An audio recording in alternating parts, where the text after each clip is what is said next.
Good morning, good morning, good morning, good morning, good morning, my dearest NEET warriors. Beta, finally, the 21st of June is today. And practically, I was just having this idea before waking up this morning. Beta, most of you who will be going to give this examination just within few hours, you have already won 50%, 60% of the race. You know why? If you are going in the examination center with a calm mind, don't be anxious. Whatever you have done, whatever efficiency you had in your preparation, however was the 3rd May paper, everything is a past now. And you have to learn this, that beta, in life, the thing which is present right now is inevitable. So you, in your future, you are definitely going to be a great doctor, especially all those students who will be giving that paper with whatever efficiency they have because of their inputs. But if they are giving that paper with a calm mind, my dear future doctors, the 50% of the job, minimum 50% of the job is done. Just keep your head cool, look at the options closely. More than 50% of the paper is going to be uh, attempted in just 30 to 45 seconds of a time frame, because they will be asking those NCERT related details, specific formulas, your biology, my organic chemistry, the classic inorganic chemistry, the classic modern physics. Attempt all these questions in the first go. And please don't get nervous. I can see, good morning Sanjana, good morning Raman. Beta, don't get anxious. Beta, don't get nervous. Yes, a bit of anxiety, a bit of nervousness is sometimes good, to make you feel human. But actually, you just have to keep your nerves calm and the job is done. Trust yourself trust yourself and just go to give that examination. And in order to calm your nerves, I am not saying that today's lecture, today's questions that we'll be discussing will make any difference, but yes, they will definitely try to practice and not have a calm mind, not have a uh, entropy rich mind right now. The entropy, the degree of randomness present in your mind has to go down, and just to keep you focused so that you reach your examination center. Don't talk to anybody. Just what you are planning to do, sir, we are planning to attempt those questions. We are planning to read those questions like really well. And in order to help you to just stay focused on the actual plan, which is your physics, chemistry and biology for the coming few hours. So let us start practicing those questions, beta, so that you do not get any other feeling which can instigate your mind. So relax, you are going to do great. And the first question for the practice, but yes, again I'm telling you, because NTA is predictable, beta, therefore I am telling you these questions are going to be there. They are definitely going to be there. So I have set my comment screen properly because I was not able. Still I can't see the. Let me just remove this as well. Close poll. Yes. So now I can clearly see your comments. So good morning. Good morning. So please start. Yes, Antara, I have beta. Sham. So this will be enough. Yes, beta. This will be enough. B. Sanjana. Sinchana. Mannat. Mas. Ranjan. Panjalal. Krishna. Dr. Sachi. Great, beta. Great. Awesome. I have not given you the timer for this one because I just wanted you to realize this, that while attempting questions in your actual examination, please make sure you are observing that time like anything. So let us do this question without any poll.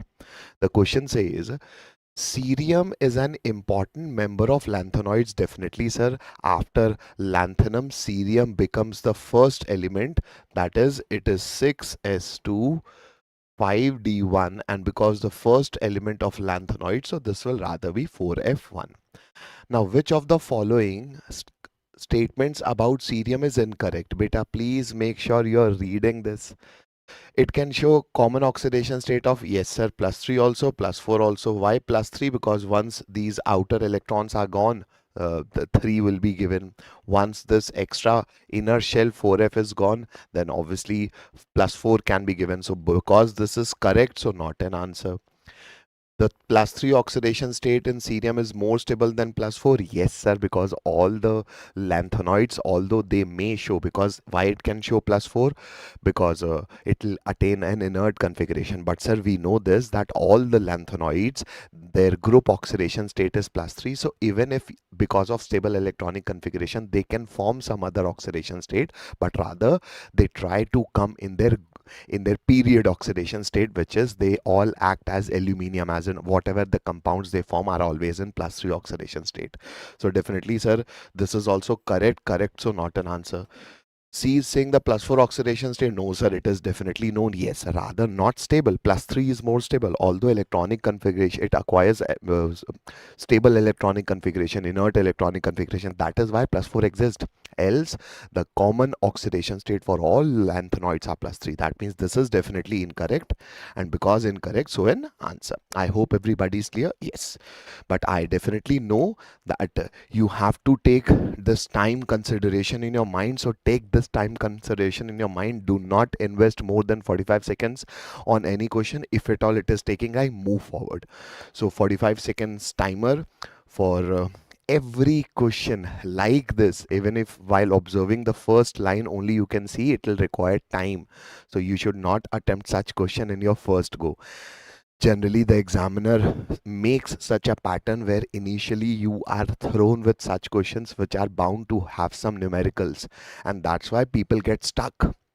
So don't attempt these questions which requires calculations in the first round.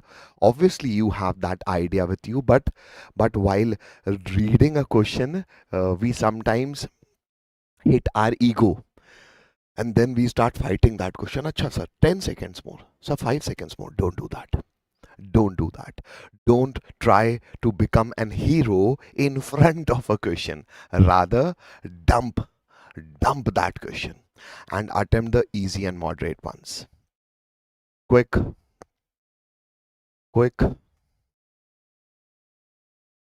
Okay, so SAI is giving some offer. So beta, if it is a joke, then it's good. If you are I mean, it is definitely a joke. So, bad one. Now, let us check beta. I hope most of you have calculated answer for this one. 66%.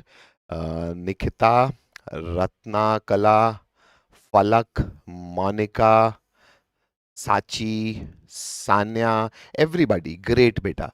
Now, sir, let us quickly browse why. Beta, the time period, how to calculate time period? Sir, time period is nothing but 1 by frequency, or rather, we know distance is equal to, so speed is equal to distance upon time. So, time will be equal to distance upon speed. I hope everybody know this. Sir, what is the distance an electron travel while circulating in that Bohr orbit? Sir, the circumference of the orbit, sir, that is 2 pi r. Sir, what is the time it takes? Obviously, what is the velocity with which it do it? Sir, velocity is velocity of electron in nth orbit. So this Vn and Rn you have to put. That means this is 2 pi r naught into n square upon z, and this velocity is v naught into z upon n. So this n is cubed.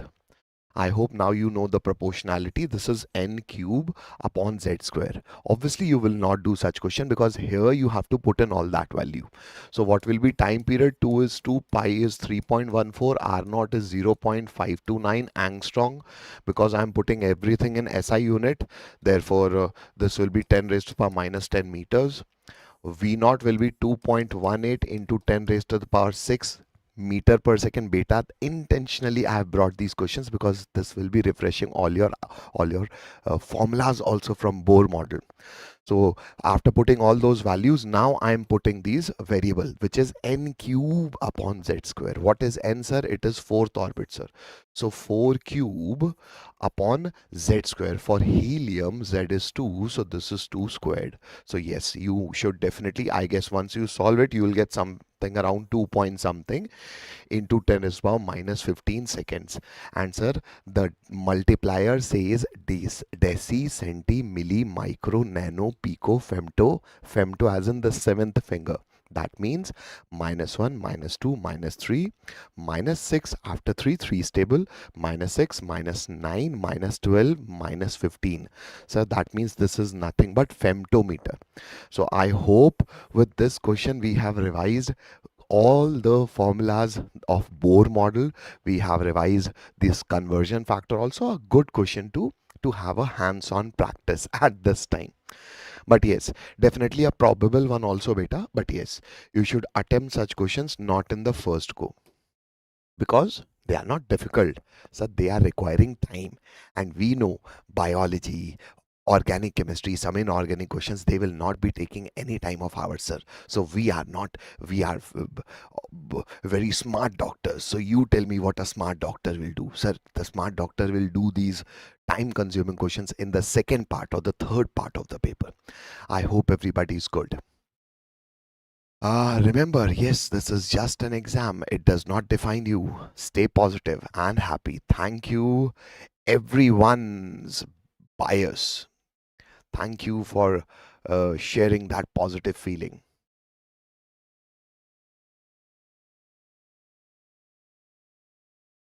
Great. Thank you. Yash Raj Purohit. Good. Chalo beta. All the very best. Keep working. Keep your nerves calm. And common sense says that, sir, this is a doable question. Although physical chemistry question. You have a solution containing 7.5 gram of ether with molar mass 60. So number of moles of solute will be 7.5 upon 60, which is rather 1 by, uh, let's say this is the 2. So 1 by 6, because 75 2 is 15, and 15 4 times. So this will be 8 times rather, na? Because 7, this is 1 times, 2 times is 15, then 4 times is 60, it will be 8 times.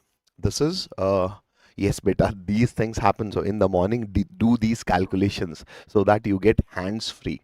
So the given moles is this. Now, in 1 kg water freezes at the same temperature as another solution containing 50 gram of solute X. So two solutions have same freezing point. That means a delta TF of two solution. That means delta TF of first will be equal to delta TF of second. What is delta TF? Sir, Kf into molality. Molality is number of moles of solute upon weight of solvent. Solvent is also 1 kg because it is saying the same solvent. That means, sir, number of moles of solute here will be equal to number of moles of solute in the second solution. In the first solution, it is given 1 by 8. In the second, 15 gram of solute you have taken. Let's say its molar mass is some X. So this X will be 15 times of 8. That means it is 120. So option C becomes your right answer. I guess everybody has done it. 50%. Great, great, great. Moving to the next one. And time starts now. Quick. Beta, please read the questions and do the calculations just so that you come in sync. Because we, after solving 10, 15, 20 questions of each area, technically we come in sync after after waking up off your bed, after having that nice bath, after taking blessings of your parents, your loved ones. Now again start practicing so that whenever the paper is there with you, you are already warmed up. Cool. Please tell me, sir, time duration of this class. Raman beta, it will be around, it will be till 9 because first we are starting with chemistry. After that, definitely we'll be having biology and then physics. So around 9, 9:15, 9:30 maybe. Cool. So that we are there with you till the end, till you are forced inside the center. You can be with us. Cool. Thank you. Chalo beta. So I hope most of you have attempted. Which of the following complex ion the one which shows geometrical isomerism? So you want geometrical isomerism. So who will show geometrical isomerism? So first of all, this is coordination number 6, octahedral can show. This is coordination number 4. So platinum complexes are having high crystal field splitting, so they will be square planar, and square planar complex can show, but it has to be it is of the form Ma3b. So sir, who will be placed oppositely? Nobody. That's why it is cancelled. This is coordination number 6, but all ligands are same, so cancelled. Coordination number 6, but sir 5 and 1, so who can show that alteration? No one. Definitely this is my answer. Why? So chromium. I hope this octahedron you know. So that means chlorine can be on this side. This will make it a cis form, and similarly you can have a trans form as well. So I'm just making you revise everything. That means sir, option A is my beautifully correct answer. 44% of you are correct, beta. That's why I'm giving explanation also, that why. Because yes, at this point of time, maybe something can click, move out of your mind, and that's why this explanation also will help you. And let me tell you one thing, maybe you can land with these concepts, the same concept only in your examination. I'm not saying the question. I hope now you're well educated that the concept is what we are focused on. Chalo. Okay, perfect. Moving to the next one. Time starts in 3, 2, 1. Go again, sir. A physical chemistry question, beta. This is how the examiner is going to instigate you, beta. They are not going to give you organic, organic, organic, then inorganic, so that you can read through the questions properly. No, they are going to mix the questions. They are going to check who is having that high observational skills of segregating and sorting the questions out. So please make sure you are reading the questions properly. Last class PDF send. Yes, beta, definitely. Beta, I guess it will already be there in the PW NEET English WhatsApp channel. Anna? Chalo. I hope everybody is solving, guys. Please. Sanjana is here. Sanjana is saying C. Deepshit is saying B. Harpreet Kaur is saying A. Make sure you are doing that calculation properly, my dear students.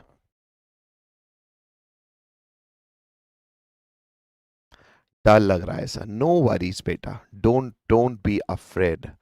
Don't be scared. Whatever is going to happen is inevitable. The only thing that you will be gaining out of this examination is a government medical college. B, maybe a government medical college. B, a winner, a champion who knows how to fight that situation. A may be a variable, but B just depends upon you. So at least go with the grace, however paper you're going to give. But that grace will be yours. Nobody can take that grace out of you. So show that paper, show this situation, what character, what temperament you have got in yourself. Chalo. So I hope beta people have attempted this one. Let me just see the percentage so that accordingly I decide to deliver. Percentage is less. A good one, beta. So let me give you an idea how to solve this one. So the question is just telling me, but yes, the plot is a bit graphical, so that may instigate you. It is saying I am having a reaction where n moles of A are forming B. Sir, at time t equal to 0, let's say I have taken A moles of this, so initially there will be no product, sir. Right, sir. Whenever reaction is reaching whatever time t, sir, if X amount of A is dissociated, then do the stoichiometry. Sir, N will form 1 mole of B. So 1 will form 1 A mole of A, when dissociated, will form 1 by n mole of B. So here, because X has dissociated, so X by n mole of B will be produced. Now, what the question is telling you, that at some variable time t, which the value is also given, that at 20, at around after around 48 minutes, the concentrations are reactant will decrease and product will increase. But at this point, concentration of B and concentration of A are equal. So when this concentration of B and concentration of A are equal, sir, A minus X is equal to, sir, it is equal to X by N. So can you tell me this value? Yes, sir. We can at least relate this. Sir, we can say A will be equal to X taking out common 1 plus 1 by N. That means, sir, Na upon n minus 1 is nothing but x, because see, if n is taken as LCM, so it will be n plus 1 and that will be n. So this is my equation first. Now the question is telling me it is a first order kinetics. So for a first order kinetics, what formula you will use? Sir, Kt is equal to ln of initial concentration, which I have taken as A, upon concentration of reactant left at time t, which I know is A minus X. So this is A minus, sir, X we have already calculated in terms of A. So this will be Na upon n plus 1. I hope A is getting cancelled. You all can see it. But sir, I need to calculate the value of n. Do the question is supplying me that information? Yes. When this is equal, sir, this is equal when time was 48 minutes. Sir, what about K, sir? Beta, value of K is, because you are given with the T half, which is 24. That means K will be ln 2 upon T half, which is 24. So this is 24 time is 48 is equal to ln of, sir, A is completely gone. This n plus 1 will go in the numerator. And what about the denominator, sir? So this will be n plus 1 minus 1. So this is simply n. Now I hope this is just a simple mathematics. Why, sir? Sir, because this is simply 2. So this is ln of 2 squared, as in 4. That means this value, which is n plus 1 upon n, is nothing but 4. That means n plus 1 is nothing but 4n. That means 3n is equal to 1. That means n is equal to 1 by 3. You just have to check the calculation, guys. A upon initial upon A minus X. So this is X. So this is Na upon n plus 1. That is right. So this n I have in the, okay. This Na minus Na will cancel the Na factor, beta. You will just have 1 here. You will just have 1 here. So because I just have 1 here, that means n is simply 3. So option C is your answer.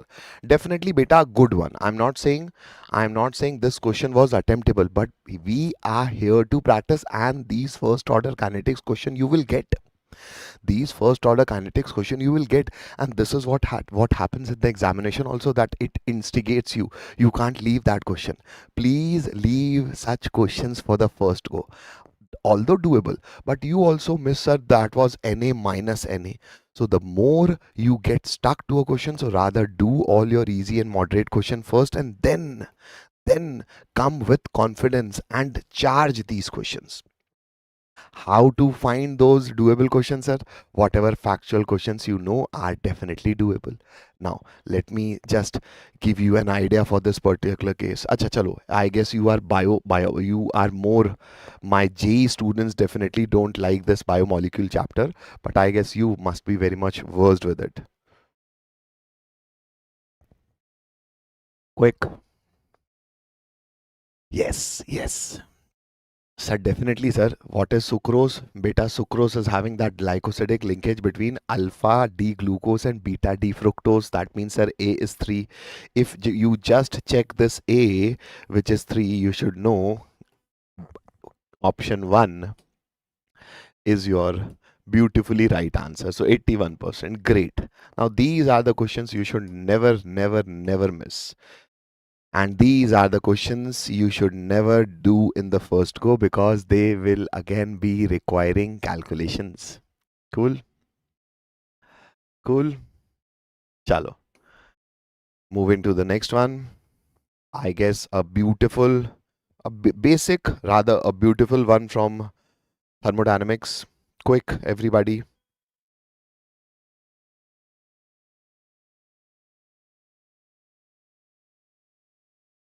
You have to apply those formulas 2 times. So what is the first formula that we have to learn? Obviously, you learn that you have to practice at this point of time.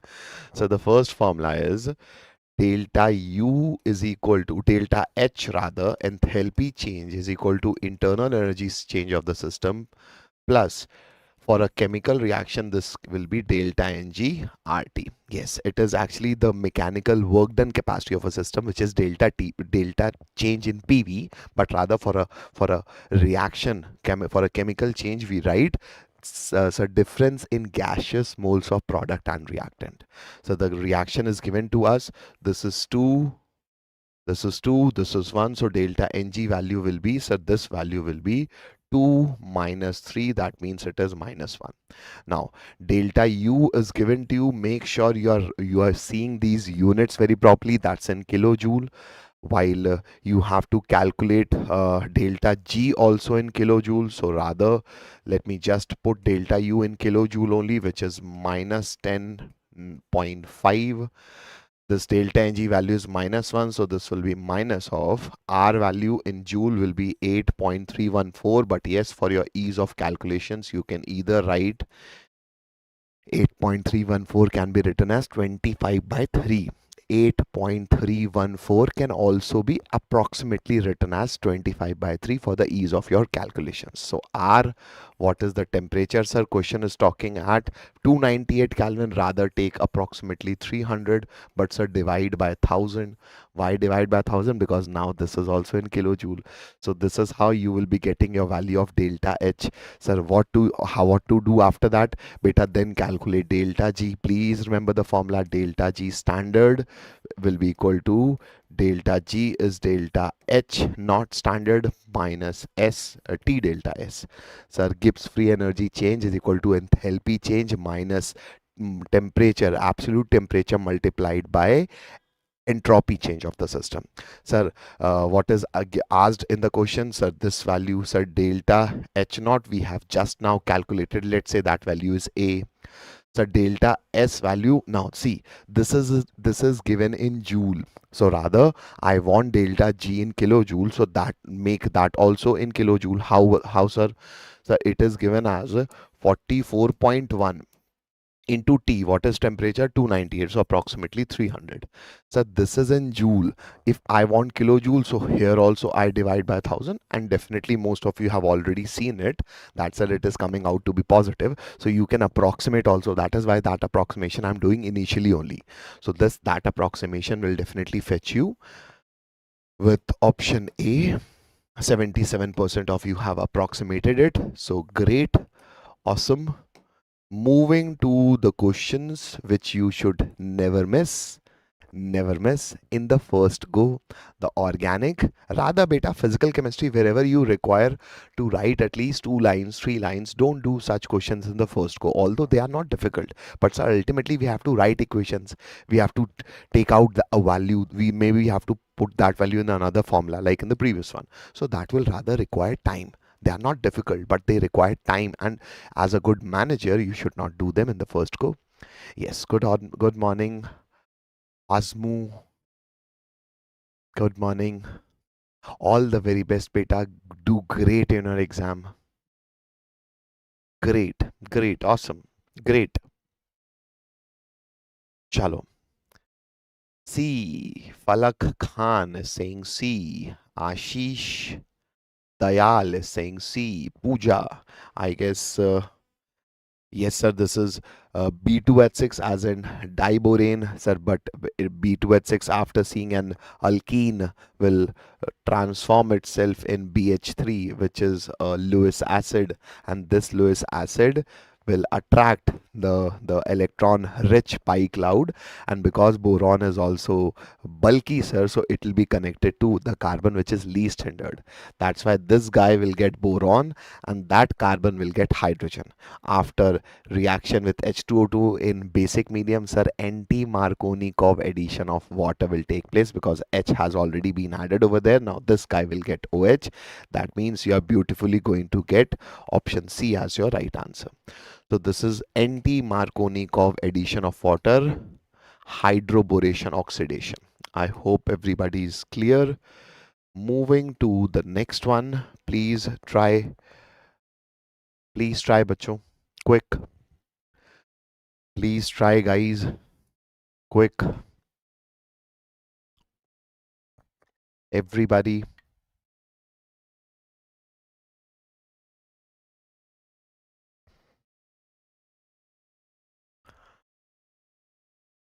So please increase the speed. Dhruv, beta, there may be many students who will be getting confused also because they will be needing those explanations. We are here to practice, so maintain the speed, and then once the next question comes, you attempt. But yes, I want to make everybody comfortable, beta. Rushing won't help. Rushing will neither help you as well. Yes, if your pace is sound enough, then definitely you should attempt more number of questions. But here we have to be compassionate enough. Great. Perfect. So please pray for us. Definitely, Biswajit. All the very best, my dear friend. All the very best. Chalo. Now let us check. 53%. Now see, beta. That means more than half of you, maybe you know the concept, but sir, we are here to revise. We are here to keep our nerves calm. We are here for the most probable questions also. So everything is served. Chalo. Sir, the K for formic acid is given and Kb of the conjugate base. Sir, if formic acid, which is COOH, is giving H plus, then sir, HCOO minus is my conjugate base, and for conjugate acid base pair, we know Ka into Kb is always equal to dissociation constant of water, which is Kw. Sir, we are given with the value of Ka, so Kb of the conjugate base will be nothing but 10 raised power minus 14 upon 1.8 into 10 raised power minus 4. So this is 10 raised power minus 10. Let me make it 11. That will allow me to add a 10 over here. So 10 upon 1.8 is nothing but approximately 1.5.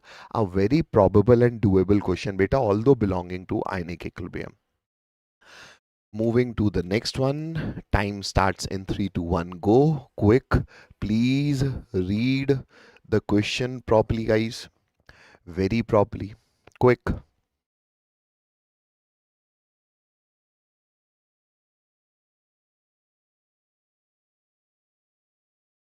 Quick. Such questions, beta, please have a good look at the options. If you just have a good look and a great and a decent look at the options, I guess you will be landing to your answer. Just check option A and the job is done. So will paper be easy or tough? Beta, it is definitely going to be easy.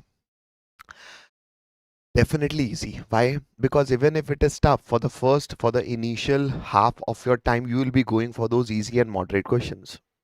Yes, maybe you can take more time to find out those questions. Now that is a thing which a calm mind will do. So that is what I'm asking. Don't expect anything. The question, what if some difficult questions are coming, sir, they will be difficult for everybody.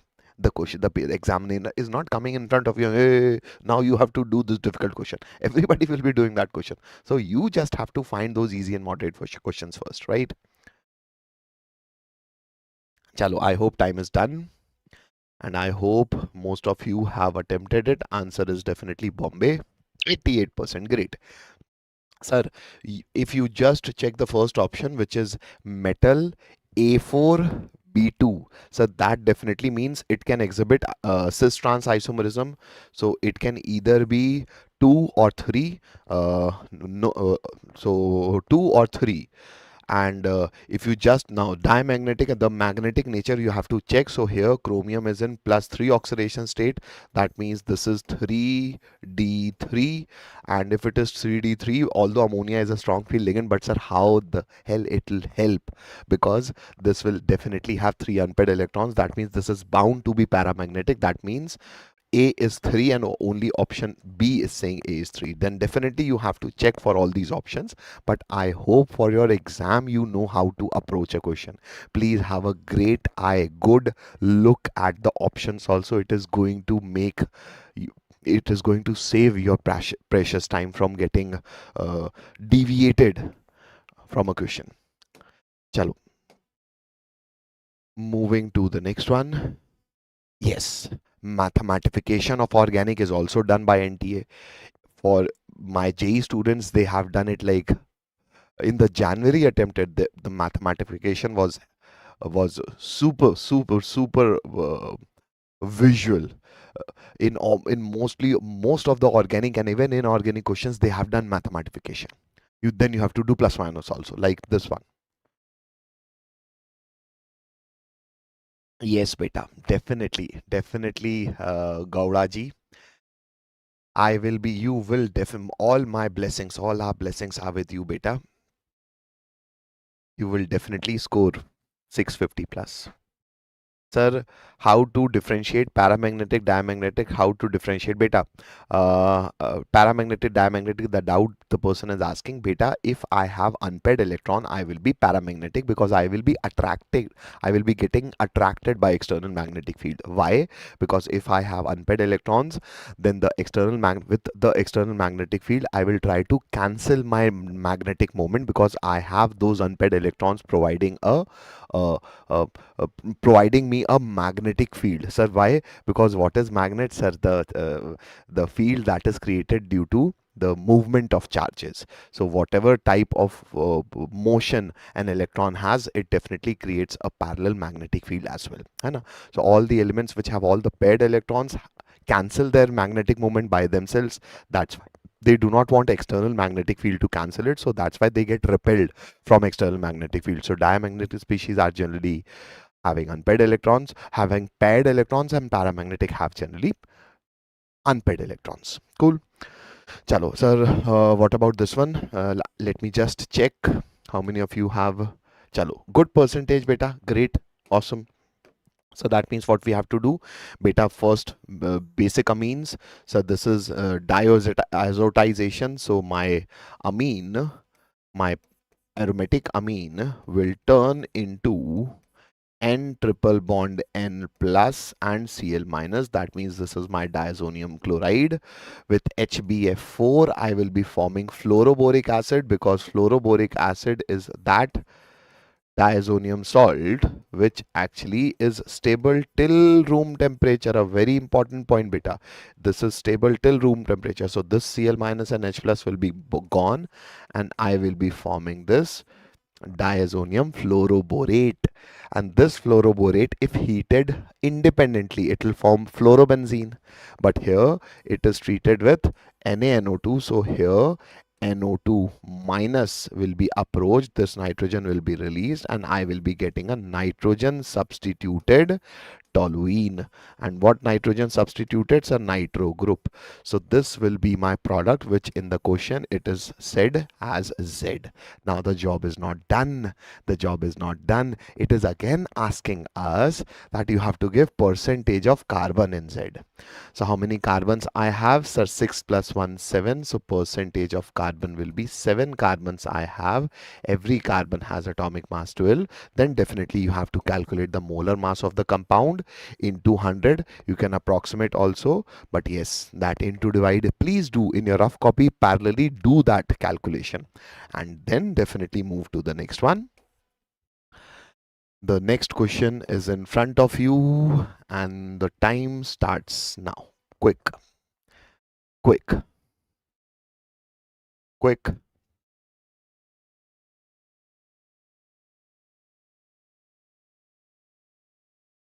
Thank you, Ikra.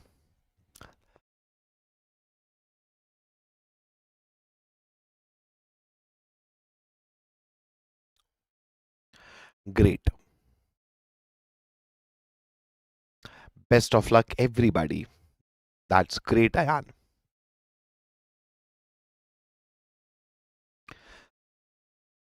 Ah, beta, there's no leak, anything. Please, you just continue. You just stay focused. That's it. That is there in our hand. Yes, at least at this point of time, don't use any social media. Yes, the YouTube you are using only for practicing questions. That's it. Duration of the class will be beta. We'll be finishing around 9. After me, you'll be having biology session. After that, physics, and then you can definitely go for your examination.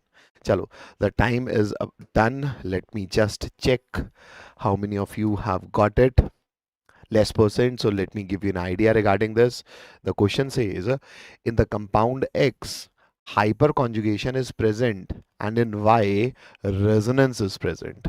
So I need hyperconjugation. So this can have hyperconjugation, but prop 2 in 1 all. Prop as in 3 carbons, 2 in and 1 all. Let's say this is 1, 2, 3. So first carbon is having OH and second and third are having double bond.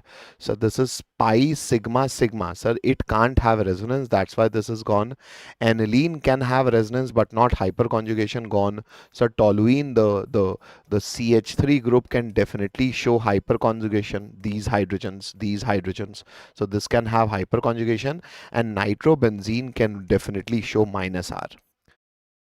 Nitrobenzene can definitely show minus R. So it can have resonance, it can have hyperconjugation, and hence option C is your right answer. Most of you have attempted it incorrectly. That's why I'm giving proper explanations as well. Chalo beta. Moving to the next one. Time starts in 3, 2, 1, go. Quick, everybody. Buffer solution, Rohit is asking. Let me, by the time students are attempting this, let me make you revise buffer solution beta. If you have a mixture which has capacity to resist pH change, that's a buffer solution. There can be so mixture buffer also, there can be a buffer of single solution also, single salt solution also. But technically, mostly you are asked only mixture buffer. What are these mixture buffer? Acidic buffer and basic buffer. Acidic buffer is a mixture of weak acid along with the salt of that weak acid with a strong base. Similarly, basic buffer is a mixture of weak base along with the salt of that weak base with a strong acid. What else, sir? After this buffer solution you have formed, the pH can be calculated using common sense, which is given by Henderson's equation. For an acidic buffer, pH is pKa plus log of salt upon acid. For basic buffer, you rather calculate pOH, and that pOH becomes equal to pKb plus log of salt upon base. I hope everybody is clear. Now, for this type of question, sir, I am having magnesium hydroxide which begins to precipitate from a solution containing, that means I am externally using an electrolyte that is creating magnesium ions. But what never changes is the value of K. So magnesium hydroxide getting dissociated as magnesium plus 2 cation and twice of hydroxide anion. The value of K, which is 10 raised to power minus 11, will never change.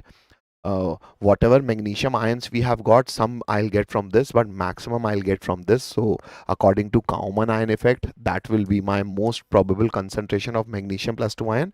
And yes, the OH minus ion concentration squared I can calculate at equilibrium from here.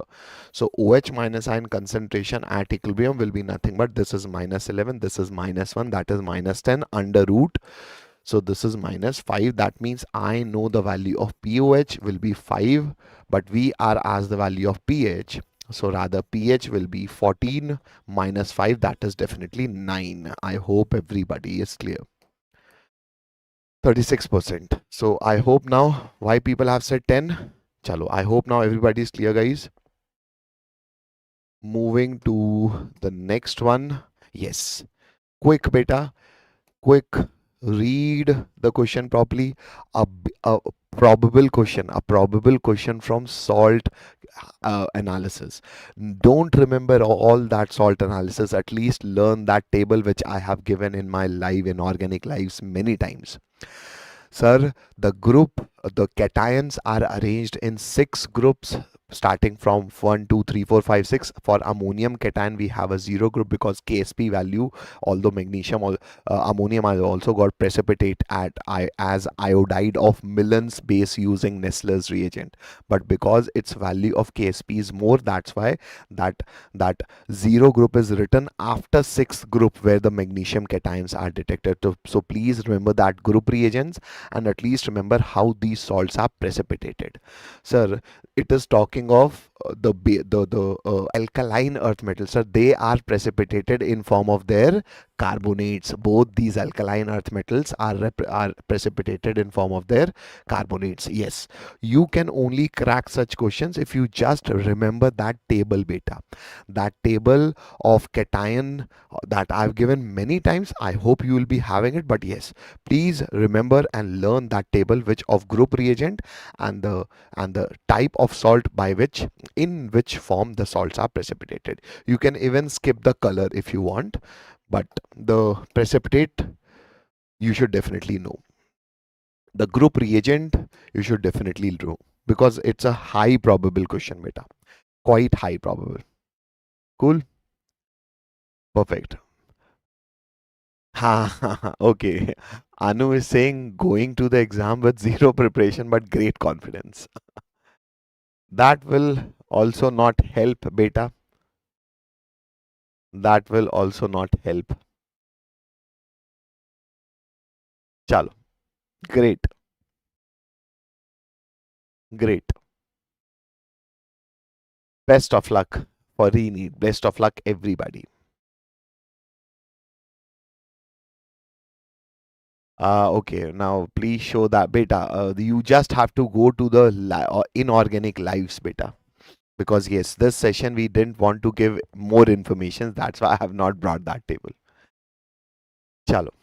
I hope everybody is, sir, you have to give the correct basic nature. Sir, more be the donor sites, more stronger will be the base, sir. That means obviously one is the strongest base. That means either it is either Bombay or Delhi. Now this is ethylamine 1 degree. This is N-methylamine, so 2 degree. Sir, we know inductive is most dominant, although the Kb value decides the basic nature, but we have seen 2 degree amines uh, are are are generally the stronger amine, either in case of ethylamines and methylamines. That's why I would rather rate the basic nature as per inductive effect. Hence 3 will be a most probable case. So after that 3 will come, which is a 2 degree amine, although it is methylamine. Then option 2, which is a 1 degree amine, answer this guy, this lone pair will be there in conjugation with this electron withdrawing group. So this 4 will obviously be the weakest base.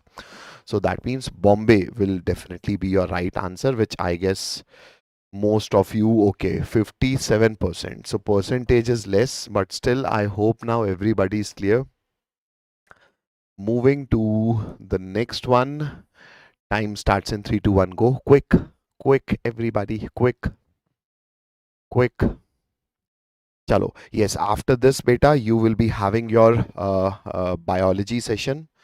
So just attempt this one.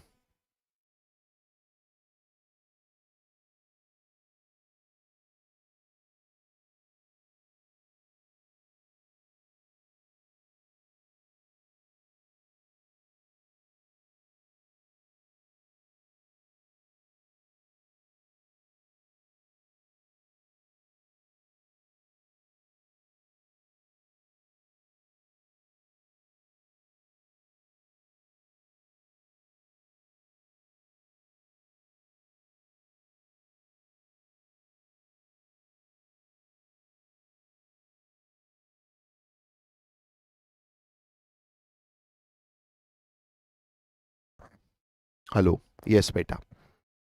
I hope, I hope.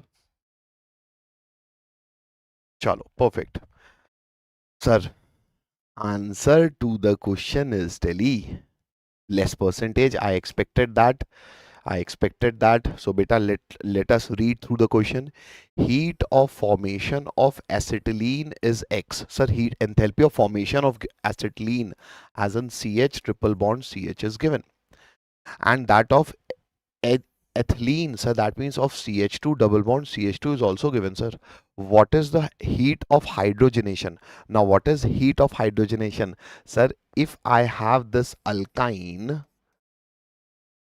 reacting with hydrogen and forming, although it can form alkane also, but the reaction is specific about alkynes and alkenes, so I am just using 1 mole of it. And sir, whatever is the enthalpy change is termed as enthalpy of hydrogenation. So that enthalpy of hydrogenation is my enthalpy of reaction for this particular case, which will be enthalpy of formation of product, because enthalpy of formation is given. So what is my enthalpy of formation of products? Sir, ethylene is Y. This is my product minus, so this is my reactant. So that means this is X. That means this is simply Y minus X beta. But you do not, sir, because enthalpy of formation of all the elements which are in their most stable oxidation state. So for hydrogen, it will definitely be 0. So I hope everybody is clear with this. Chalo. So that means Delhi is my answer. Moving to the next one. Yes, beta. NTA in JEE paper also, they have got huge interest in the chapter of amines, D block coordination. So definitely you will be finding more of these questions in your examination. Much more of these questions in your examination. So kindly attempt quickly, everybody. Everybody.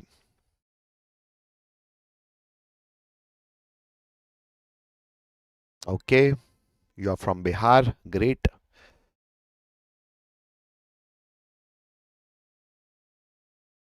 पोल ही नहीं आ रहा है, answer कैसे करूं बेटा? Update the Pylons app and definitely you can participate in the polls, and more profits, better benefits also can be availed. Sir, if I have aniline and this aniline is treated with bromine, but sir, bromine is present in a polar solvent, sir, then Br plus and Br minus can easily be formed. So heavy bromination will take place because this NH2 is rather a high activating group, sir. And this high activating group will allow bromine to be getting substituted at all the possible electron activated position, which is ortho and para position for the case of aniline. Now, after this tribromo derivative, now I am subjecting to diazotization. So diazotization will just turn this tribromo derivative into diazonium cation. So that means, sir, I have N2 plus here waiting to just leave the compound and bring minus in the benzene ring. After that, sir, but it will be holded, sir, because again, sir, HBF4, so fluoroboric acid, that means, sir, it will be BF4 minus, you have just told us. And it is now just heating. There is no external reagent. This is just heating. That means now F minus will attack, and what will be produced, sir? Fluorine derivative. So here you have this fluorine derivative. That means A is your beautifully correct answer, 80%. So great, awesome. Great, beta. Moving to the next one. Yes, quickly do this one. Quickly do this one. Again, a mathematification, a bit of mathematification. Such questions, I guess you should not leave if you are well versed with your concept. Now, what does well versed with your concept mean? Sir, I am having first reaction with K1 value as something. So here I have water, twice of water in the left hand side. Sir, here I need only one water in the right hand side. And for this desired reaction, which is for which I have to calculate the equilibrium constant K, I have to reuse the first equation. If we add two reactions, equilibrium constant get multiplied. Because I have to reverse this reaction, because here H2 is in product. So this K1 will be 1 by K1. And I have to half this, so it has to be multiplied by 2, so that half will go to the power, so power of K1. Now, sir, what else? I have CO also here, but CO I have 1 mole, but here product has definitely CO for the second reaction with equilibrium constant K2. So it just have to be added, but after getting halved. So multiplying the reaction by 2, I have to multiply its equilibrium constant. I have to put that multiplier as power, so that will be 1 by 2. If I'm adding them, so this and this will be getting multiplied, so I have coupled them up. That means your answer is nothing but under root k2, which is 1.6 into 10 raised to the power minus 6 upon uh, k1, uh, which is 6.4 into 10 raised to the power minus 8. So that means this is 16, 4 times is 64. That will be 100 by 4. That means under root 25. That means 5 will be your answer. That means Delhi. That is what I'm telling you, beta. Although these questions may appear that they will take time, although I'm not saying you should do these physical chemistry questions in the first go, but yes, if you see they are just, if you see them and you can do them, so at least don't leave such questions, because that is going to make the difference, beta. Everybody is going to do a basic level of paper correct, but yes, the students getting these edges will be moving 1 step, 2 step, 4 step, and that will be improving their rank. So definitely you should try to focus on attempting such questions. Now, again a doable one, rather a good one for practice as well, because one of these questions will definitely be there, definitely 100%, maybe two, not only one, maybe two. So just attempt this one, guys, and after this I guess you will be having your biology session. So ma'am is ready.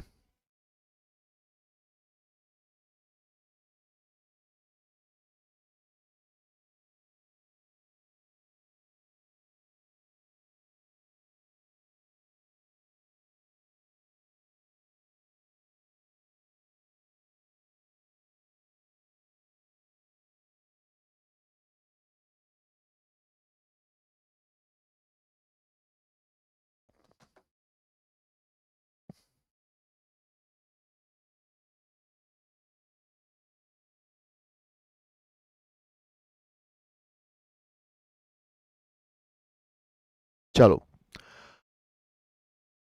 Now, what does this question tell you, sir? This question is quite doable, sir. This is the structure PCl5, a symmetrical structure, trigonal bipyramidal.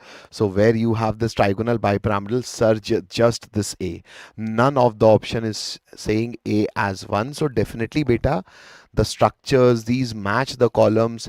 If you just attempt them with a clear eye, with a clear observational eye, the answer is definitely yours. The answer is definitely yours. Let us attempt this one as well. And I guess this will be your last question for chemistry, and then you should go for biology.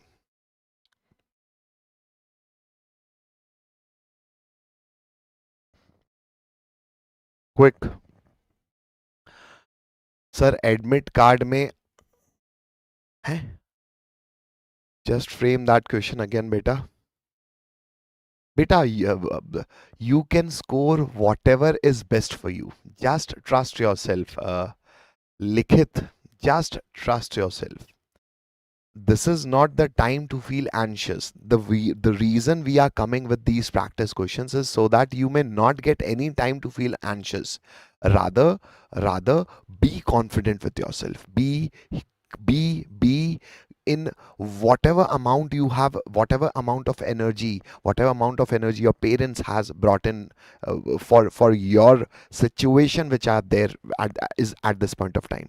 If you just try to recollect all those memories, beta, you will be getting all that confidence that you require. Just see yourself in that white coat and you will be doing great towards achieving it. And I know you will be doing great.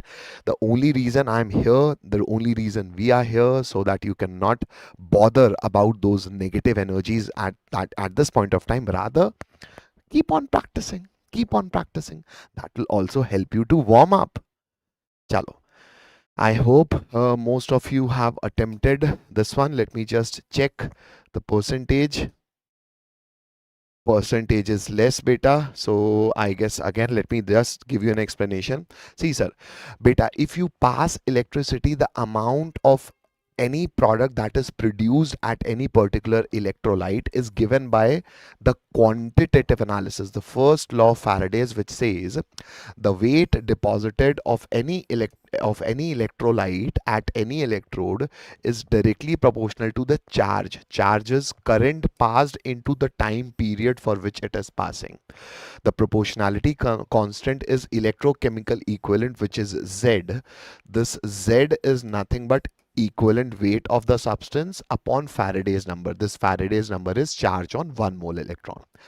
Now, if I am using two different electrolytes and passing the same current, then sir, the weight of electrolyte liberated at cell A and weight of electrolyte liberated at cell B, sir, will be proportional to the charge again. And sir, charge has got proportionality with the number of gram equivalent. So rather we can say equivalent of A upon equivalent of B. So this becomes your Faraday's second law, that if on two different electrolytic cells, if I'm passing the same charge, I'm making you revise the concept also.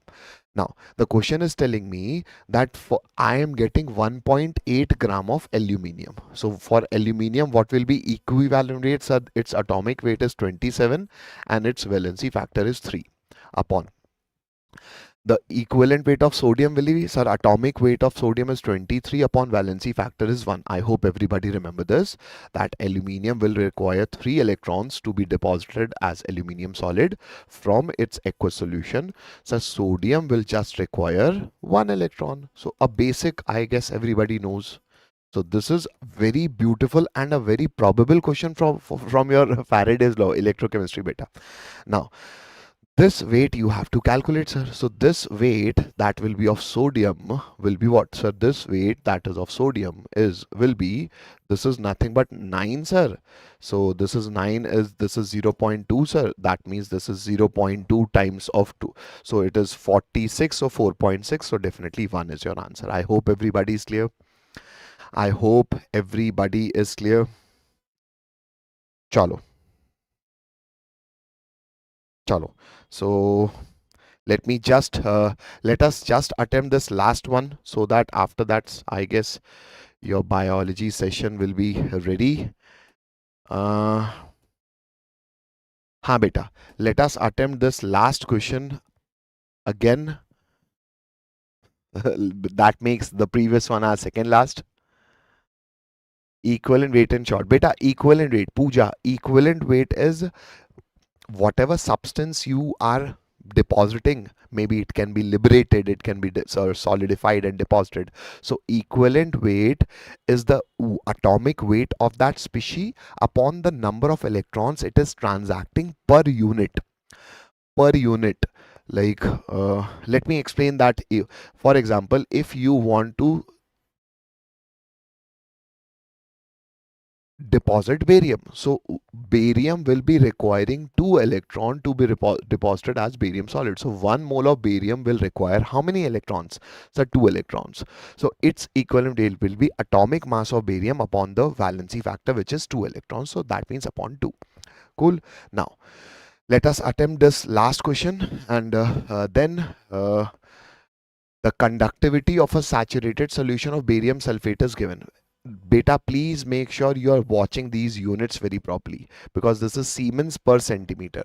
So value of kappa you know, which is 3.06 into 10 raised to the power minus 6. Now, and its molar conductance also I know, that is, this is my value of lambda m.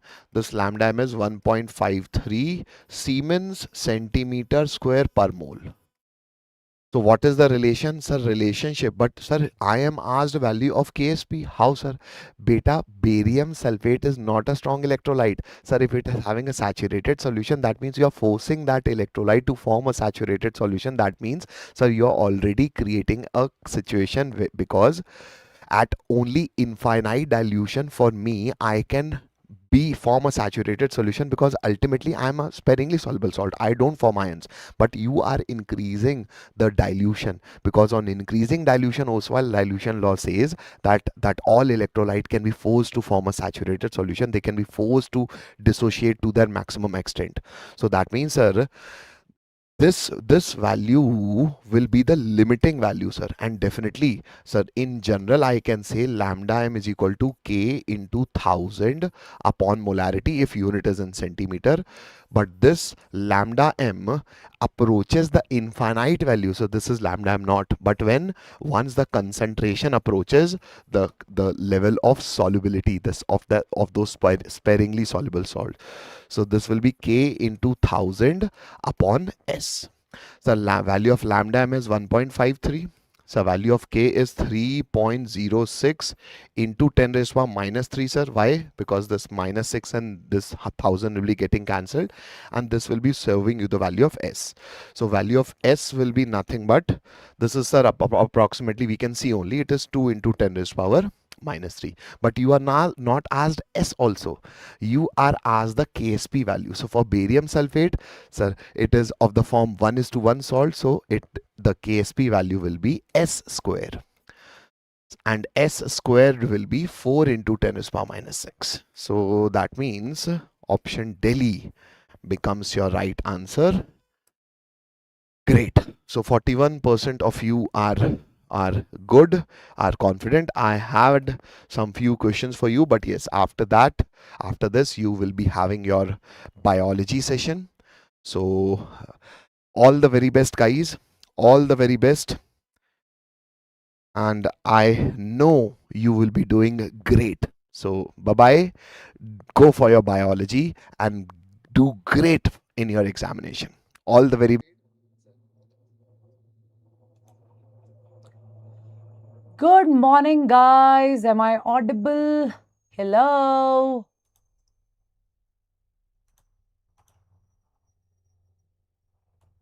Good morning, guys. Am I audible?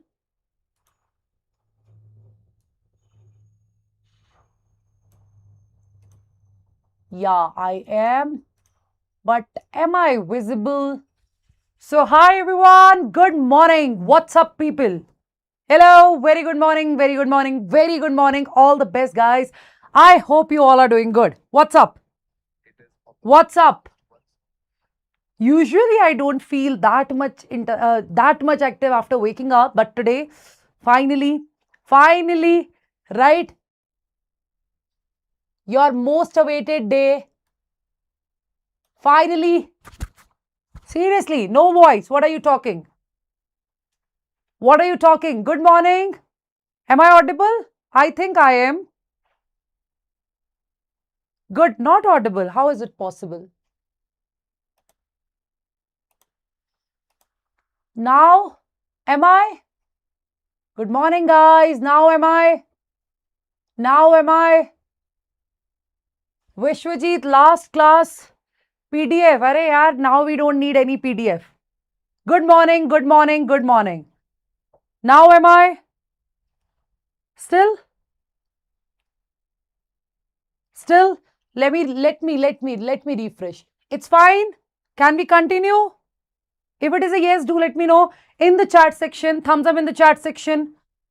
Thumbs up in the chat section if I'm audible. Okay, that's great. First of all, welcome to the session. All the best, guys.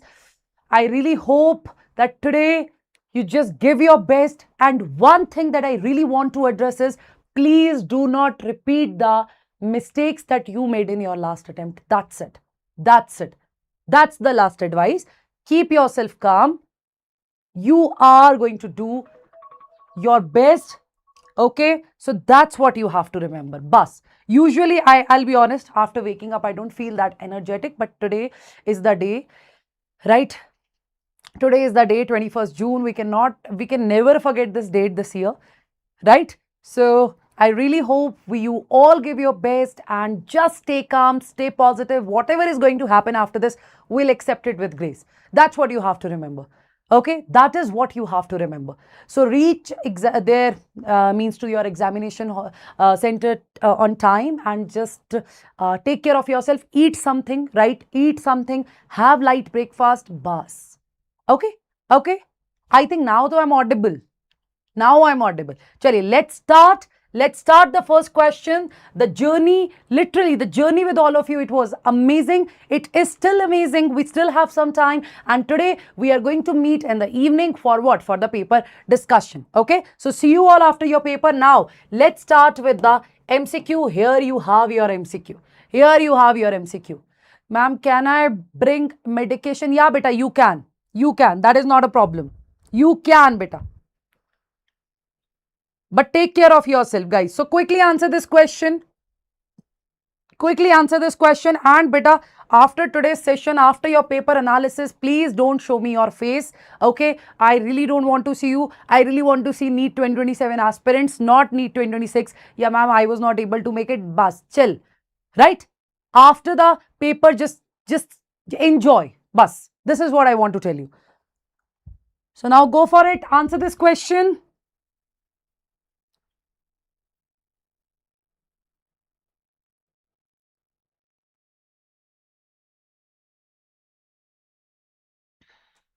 Beta, what are they asking in this question? That how many statements are incorrect? So whenever you will answer any question, right, beta, whenever you will answer any question, what you have to take care, you just need to take care of one thing. And what is that, beta?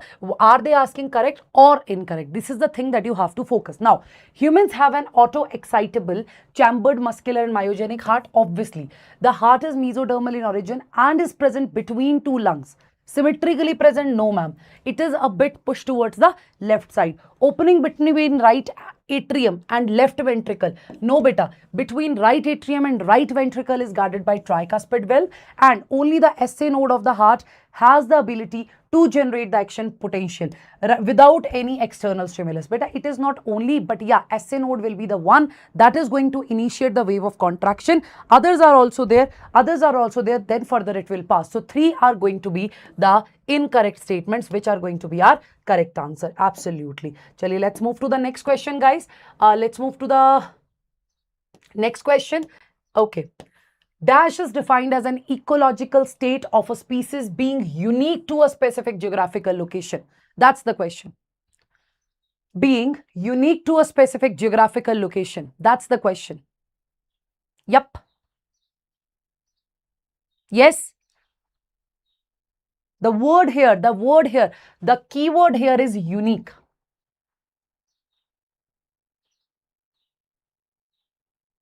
The keyword here is what, beta? The keyword here is unique. So you know that is the endemic species. They are restricted to a particular area. They are localized to a particular area. So that is what we have to remember. So read the question carefully. Let's go very calmly today. Okay. The protein hemoglobin found in human can be described as a structure, as a dash structure. So hemoglobin is what? Hemoglobin is what? It is found in human. It can be described having a dash structure. Quick. Yup.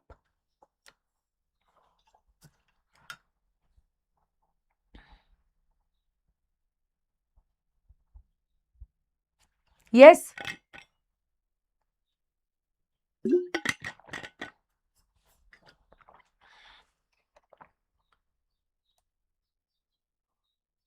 Yes, guys. Quick, answer it. Speed up. Very good. So hemoglobin is our quaternary structure. We all are well aware of it, right? We all are well aware of it. Chaliye, let's move to the next question. Which of the following compound present in the blood associated with the immunity response? Yes, everybody. Which of the following compound present in the blood is associated with the immunity response? Yes, with the immunity response. Immunity response is the keyword here. Yup, everybody.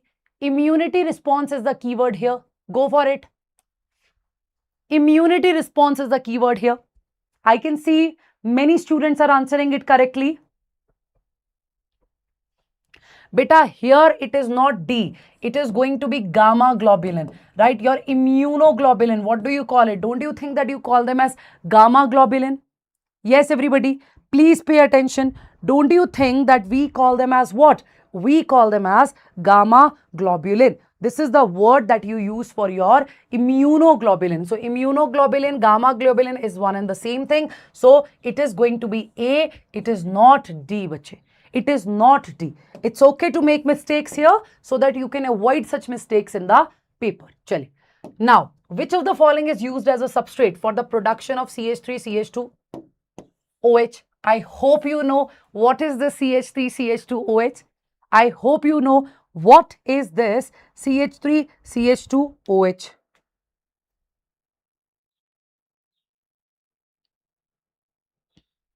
Quick. Yes, everyone. Quick. What is the CH3, CH2, OH?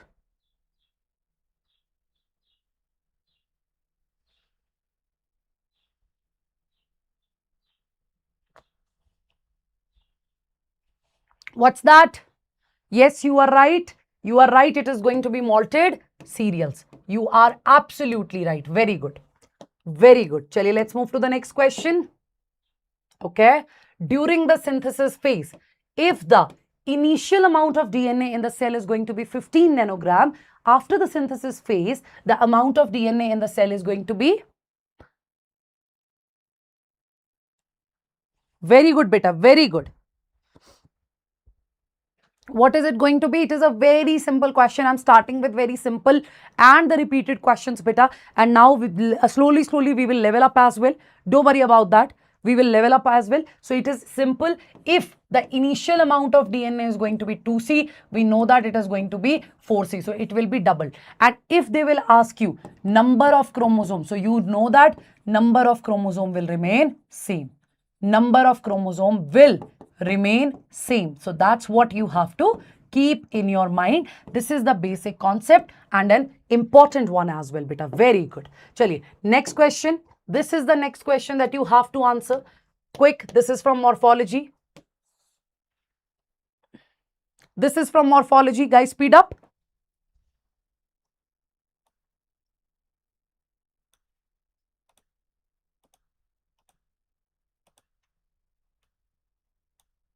Yes, everyone. Match the column and select the correct options.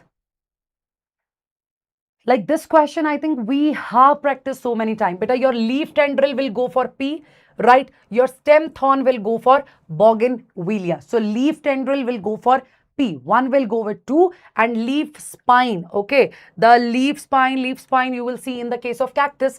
Cactus is a phylloclade. The stem is going to be green. It is going to be flat. And the leaves, they'll be modified into spines. They will be modified into spines. So that is what you have to remember. So 2 will go with. So yeah, 1 will go with this. 2 will go with 1. And stem tendril is going to be with gourds and stem thorn will go with bougainvillea. So yes, beta, D is going to be our correct answer. Okay, D is going to be our correct answer. Please do not repeat such mistake. Okay, chali, one more question. Now enter here. Answer this. Answer this. I have picked up the most important questions, beta, most repeated questions, and where you guys can make the mistake, right? So these are the things that we are going to revise today. Okay? Okay. And yeah, I'm going to miss you, but I really want to miss you, beta, and I don't want you to come after the NEET examination. I really want all of you to get good marks, to get admission in your colleges. So no need to come back. I'm happy to miss you. I'm literally happy to miss you. Okay, so answer this. Answer this. So, Saccharomyces, that is your yeast. We know that it is required for the commercial production of ethanol, beta. Then, Meniscus purpurus, what will it give you? Blood cholesterol lowering agent. What is the name of that? That is going to be statin. Trichoderma polysporum will give you what? Cyclosporin A, which is the immunosuppressive agent. Propionibacterium shermani, this is basically the Swiss cheese. So, A with 3, A with 3, B with 4, C with 1 and D with 2. So B is going to be my correct answer. Okay, ma'am. So the function of gap junction. Do you know this name? What is the function of gap junction, beta? Gap junctions are the continuous cytoplasmic connections between the two cells. So, do they stop substance from leaking across the tissue? No, that's the job of tight junctions. Performing cementing? No, beta. Communication between adjoining cell by connecting the cytoplasm? Absolutely. So it is going to be C. What is the correct answer here? Very good, beta. So it is going to be C again. Now the next question, metagenesis refers to. What is the meaning of metagenesis? Yes, what is the meaning of metagenesis?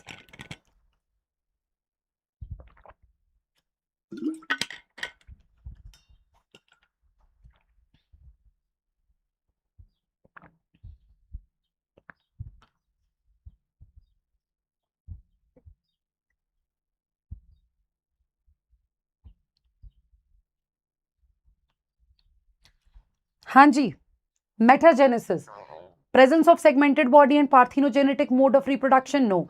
Different morphic forms? No. Alternation of generation between the sexual and the asexual forms? Yes, ma'am. So in the Nidaria, the trick that you have to remember is PAM, polyp, asexually forms medusa. So medusa sexually medusa will form polyp. So polyp asexually form medusa. In the phylum Nidaria, that is what you see, right? So alternation of generation, that is how you have to remember that. Chaliye, let's move to the next question, beta.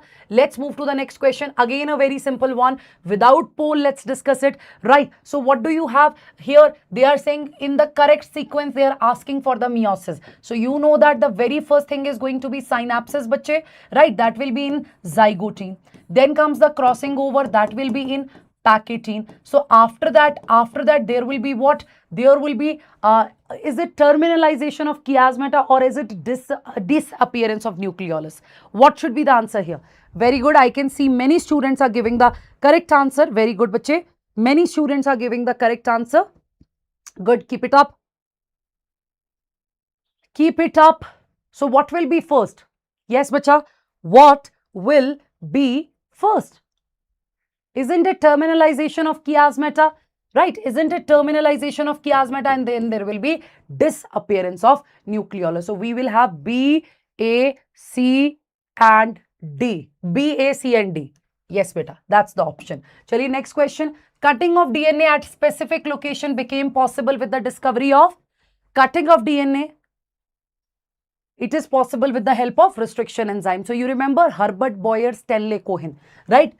The beginners there. So beta, two discoveries, right? These two discoveries. One is that there are enzymes which can make a cut in the DNA at specific location, plus we can use that enzymes in vitro. Second point that we have to take care is the plasmids are there, right? So Stanley Cohen, he developed the way by which plasmids, because they are self-replicating, so by which we can take them and we can reinsert them in other cells. So these two discoveries combined, they were the basis for this, right? They were the basis for this. Now I can see some students are saying, madam, be quick, be fast. Chalo ji. Okay ji, I am sorry. I'll be very fast now. Chalo, go for it. Grafted kidney may be rejected in a patient due to. I'll speed up, beta. Whatever you say today. Today, so if you will say, ki, madam, start singing, I will start singing. Don't worry. Don't worry. Though I am the worst singer, but still I will, if you will say. Exactly. So when it comes to this is going to be cell-mediated immune system. So your T cells, right? Your T cells are the one that are playing the role there. Is that clear? Is that clear? Chaliye, let's move to the next part. So body cell in cockroach, they discharge their nitrogenous waste in the hemolymph, mainly in the form of. Now, beta, please try to answer this one question. Please try to answer this one question. Please try to answer this one question. Quick. So what is it? Is it going to be urea? Not at all. Is it going to be ammonia? Not at all. So it is going to be potassium urate, right? So cockroaches, basically insects, they release the uric acid, right? So here it is going to be potassium urate. Okay, it is going to be potassium urate. Do remember that. Now, filiform apparatus, where do you find the filiform apparatus? It is the characteristic of synergids. Okay, so it is going to guide the pollen tube. It will absorb the nutrients from the surrounding. Nucellus will provide it to the embryo sac. Next question. Wheat grain has an embryo with one large shield-shaped cotyledon. What is the point here? Wheat grain is having the embryo which is having one large shield-shaped cotyledon. You know that the answer here is scutellum. It is the scutellum, the shield-shaped embryo, beta. And if they will ask, if they will ask in the case of monocots, which one is the reduced cotyledon, right? Which one is the reduced cotyledon? Then people, what will you call it? Reduced cotyledon is going to be epiblast. Okay, so it is shield shaped. It is shield shaped. That is what you have to remember. Chaliye, next question. Now they are asking the question regarding the superior ovary. So if the ovary is going to be superior, the flower is going to be hypogynous. Please answer this.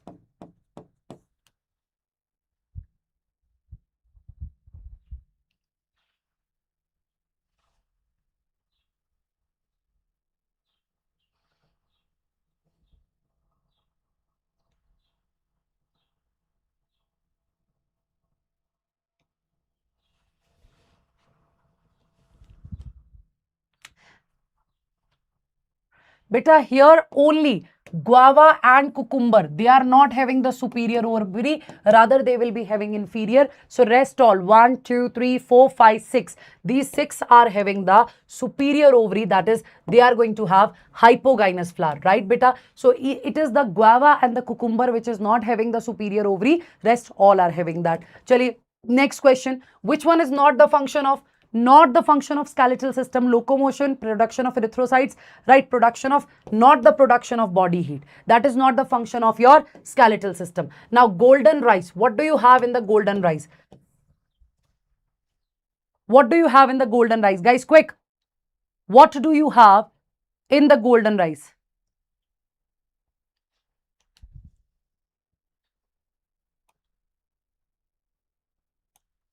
What do you have in the golden rice? Quick, everybody. Let me arrange the chat as well, so that I can read your lovely messages. Okay. Exactly, beta. So it is having the vitamin A. So what is the word that you have to remember here? Bioprospecting. What's the term, bacha? Biofortified.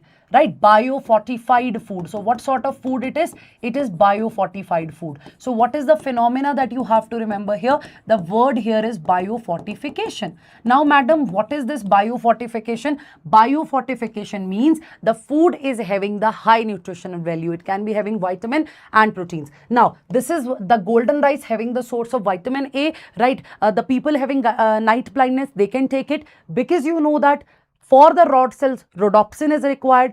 For that, retinol is required, which is a vitamin A derivative. So A is going to be the answer. Now, this is biofortification. If beta somebody will ask you bioprospecting, in bioprospecting, what is the case?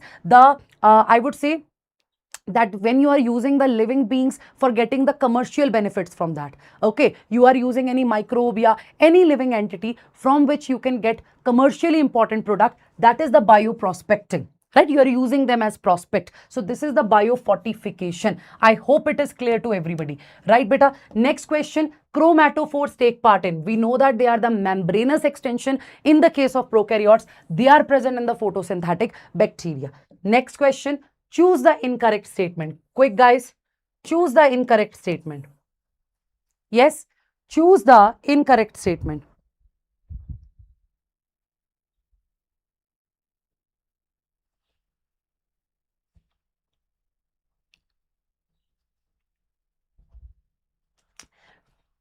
Mosaic disease in tobacco and AIDS in human being caused by viruses. Correct.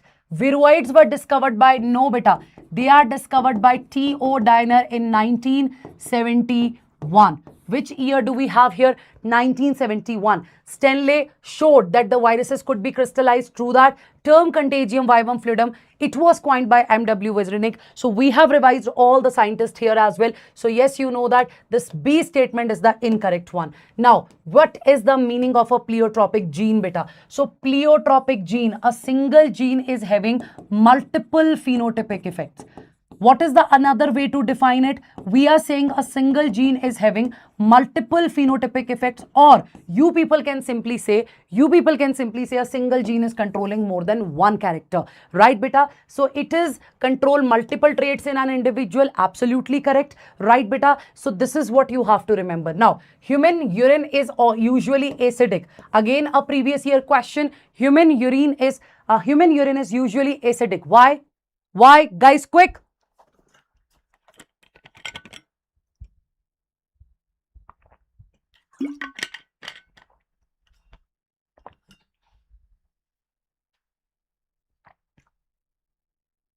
Exactly. So hydrogen ions are actively secreted into the filtrate. That's the answer. Next question.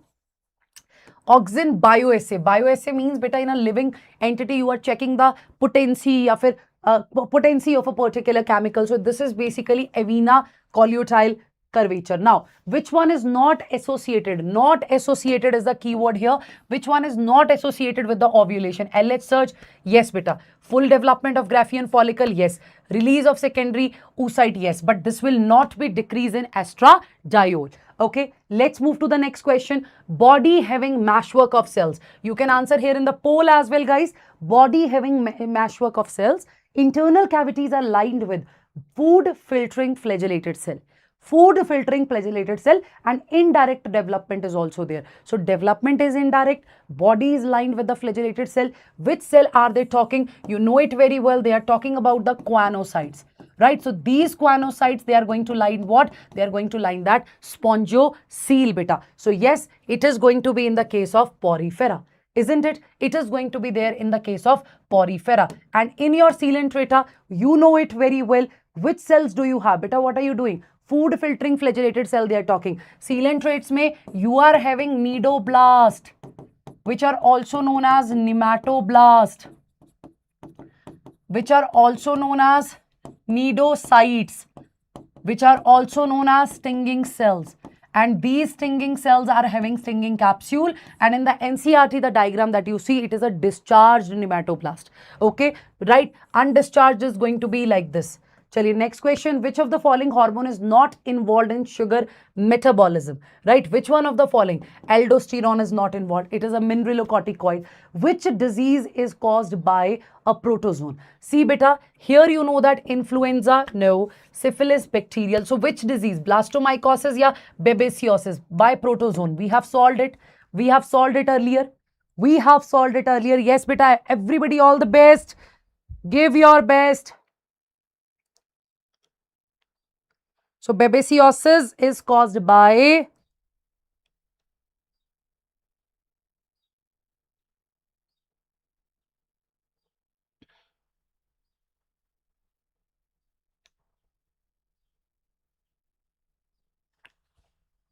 nahi beta, it is going to be babesiosis because they are saying protozoal disease. So that is babesia.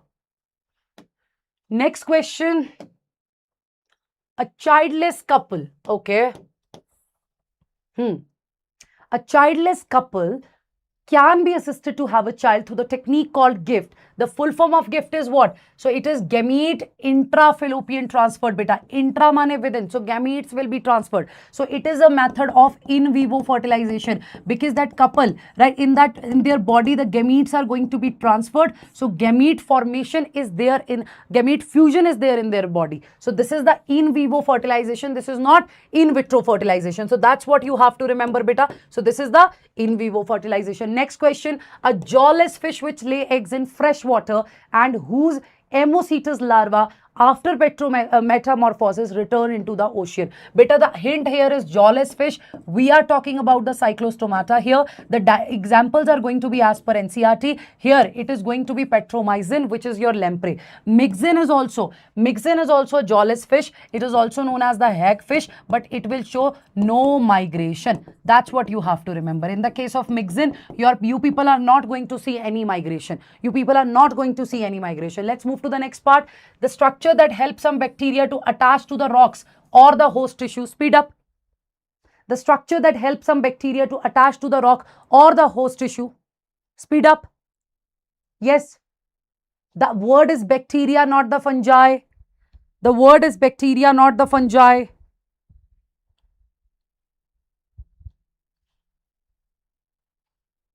Beta, it is the bacteria. So the answer is going to be fimbriae. It is going to be fimbriae. Very good. Now, if a person is having deficiency of antibodies, they should go for serum. They should go for what? They should go for globulins, right? Antibody. We have to check the deficiency of antibody. So which test will be there? Serum globulins. Next part. In females, meiosis 2 is not completed until, let's solve more questions. right? Meiosis 2 is not completed until, we know that, until fertilization. So the secondary oocyte will release and it is having the metaphase to arrest. Next question, beta. Which of the following layer is an antral follicle is acellular? I would like to see your response here. I would like to see your response here. Speed up.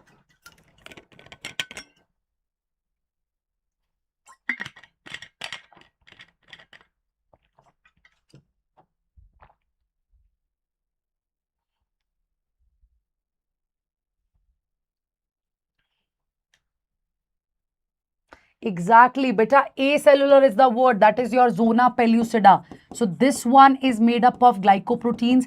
This help in the primary bonding, primary sperm binding. So that is what you have to understand. It is zona pellucida. It is acellular. In a classic experiment on pea plant, Mendel did not use pod length. Chaliye, next.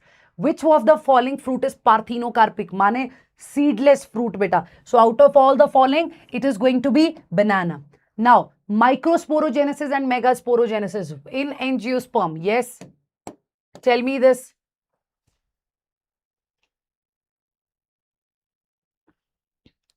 Quick, guys.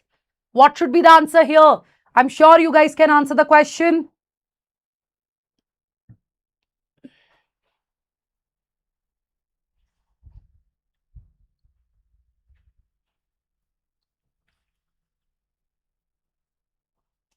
Microsporogenesis means formation of microspore, formation of megaspore. That's what we have. Now, they are saying it is going to occur in ovule or in anther, will form gamete without further division. No, beta.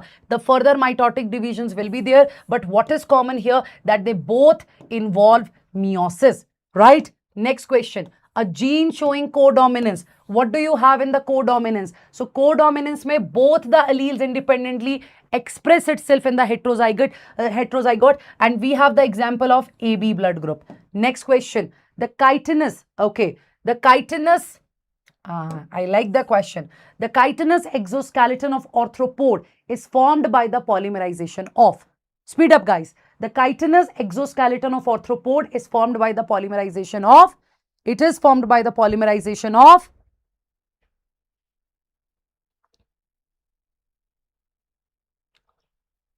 it is formed by the polymerization of,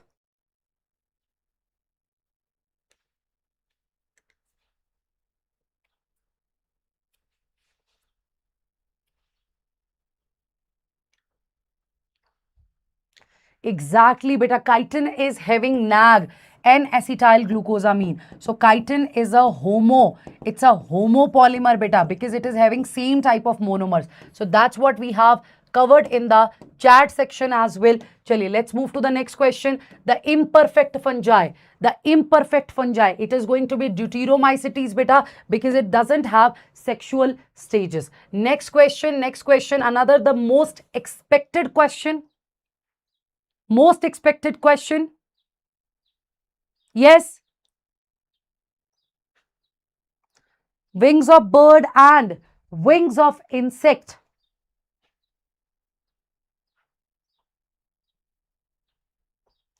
Wings of bird and wings of insect. What are they? Are they homologous? No, beta. Why? Because their basic structure is different, but their function is going to be same. And when you talk about the analogy, always remember it is AC. So analogous structures, they will represent the convergent evolution. So C is going to be my correct answer. Now, flowers are unisexual in. Okay. Flowers are unisexual in. Again, it's a common example. It's a common example. I'm sure you know the answer.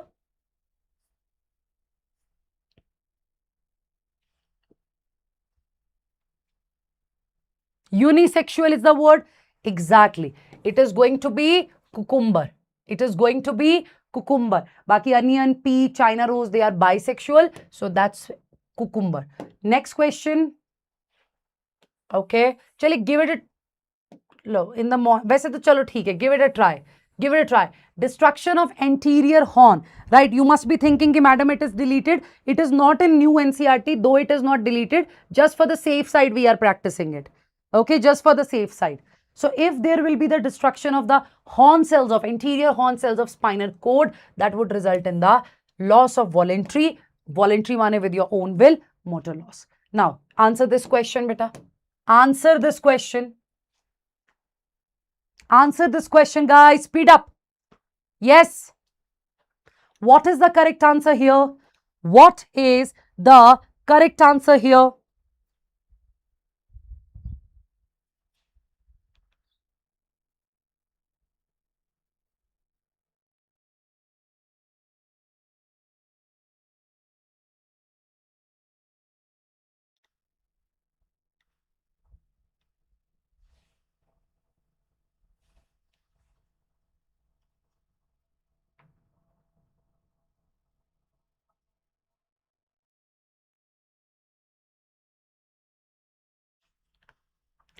Exactly, beta. Thylakoid, flat membranous structure in the stroma. Cristae is the word.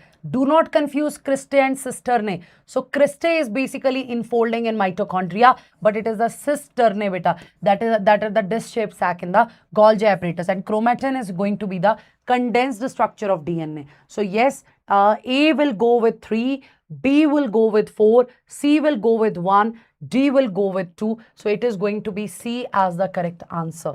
Right, beta? Next question. Next question. This is the question that we have practiced so many times, right? So ultimately, you know that what is going to be there? Genome is there. Chromosome is going to be there. You are going to have gene. You are going to have nucleotide. Okay? Okay. Chaliye, next question, bache. Answer it in the poll. Which one of the following hormones, though synthesized elsewhere, is stored and released by the master gland? They are stored and synthesized elsewhere. Where are they will be stored?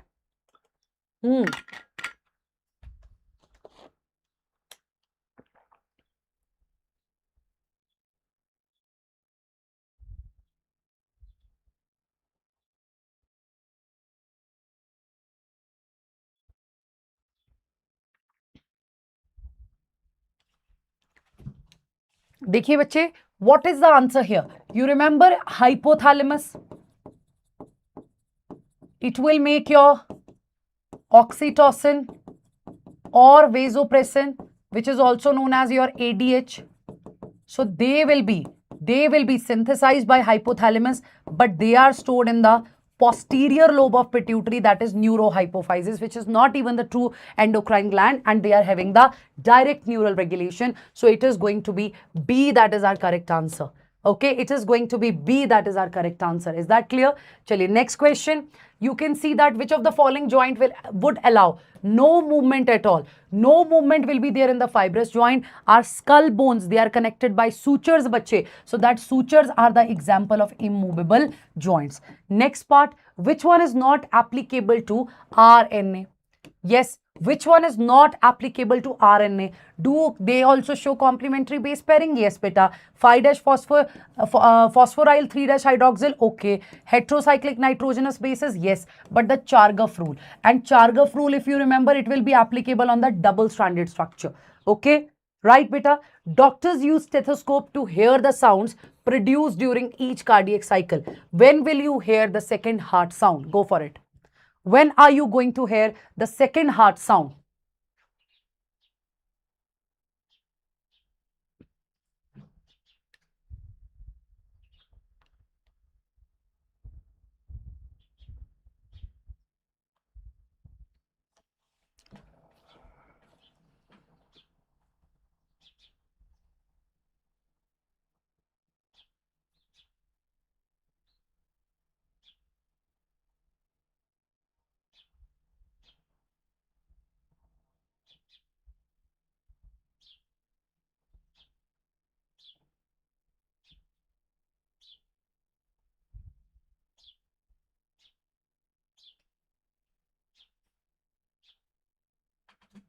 Hanji. So, second heart sound, you know that you will hear it when there is the closure of SL valves. That is your semilunar valves, beta. So, semilunar valves, they will close, right, beta, after the blood flow into the vessels from ventricles. Okay, so it is the D which is going to be your correct answer. Now, next question. Okay, give it a try. Give it a try. I know you will be like, ma'am, no, this will be in the round 2 of paper attempting, right? Why? Because it will take time, है ना? है ना? But ठीक है, चलो, give it a try. Give it a try. Quick. Give it a try. So what are they saying, beta? First of all, you have to see whether they are skipping the generation or not. I told you so many times. Parents are normal, next generation is showing the character. Parents are normal, next generation is showing the character. So it is skipping the generation. I will eliminate these two options. Now, X-linked recessive or autosomal recessive, that is what we have to understand. So here, what can we see? Dekho, father is affected. Father is affected, okay, ma'am. But, and daughter is getting affected, okay. Okay means here the mother is carrier. That's why daughter is getting affected. Here, son is getting affected means basically mother is the carrier here. But now the point is, let's pay attention here, guys. Let's pay attention here. Okay. So, in this case, what do we have? Here they both are normal. So this one is normal. Okay. So mother is a carrier, father is affected. Hai na? Mother is a carrier. Let's suppose mother is a carrier, father is affected. So there are chances that son is getting affected. So one son is normal. So what could be the possible thing, beta? Is it sex-linked recessive or is it autosomal? Is it sex-linked recessive or it is autosomal? Or is it autosomal? Yes?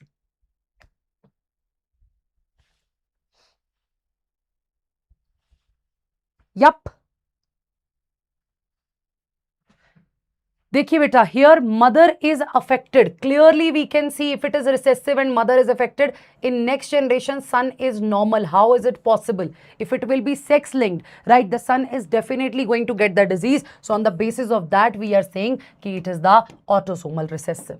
Chaliye, next question. Name the pulmonary disease in which alveolar surface area is drastically reduced. Again, my favorite, emphysema. Matlab not the disease, the question. Okay, so it is due to the continuous cigarette smoking, beta. So the exchange area will be drastically reduced. Next point, which one is the most suitable indicator of sulfur pollution in the environment? So we know it very well. It is going to be lichen. It is going to be lichen. Now, bache, satellite DNA, it is important because it, satellite DNA, it is important because it, yes, everybody, satellite DNA, it is important because what will happen to this? Why? Why is it important? Yes, you can even go for elimination method. Even if you don't know the answer, do they code for enzymes needed for DNA replication? No. For proteins? No, beta.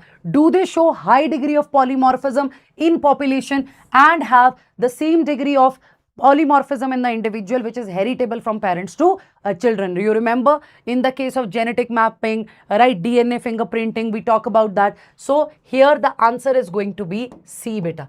The answer is going to be C. Now, industrial melanism, it is an example of natural selection. Now, introduction of tDNA into the plant. tDNA, you remember, transfer DNA into the plant involves what? Allowing the plant root to stand in water, infection of plant by Agrobacterium tumefaciens, altering the pH of the soil, then heat shocking. No, beta, B is going to be the answer. And we know that this is a soil-borne bacteria which is known as natural engineer as well. This bacteria is also known as natural engineer. And if you remember, it is having tumor-inducing plasmid. So it is having tumor-inducing plasmid, that is having the tDNA as well. Next part, pick up the wrong statement. Chaliye, quick, go for it. Pick up the wrong statement. Pick up the wrong statement, everybody, quick.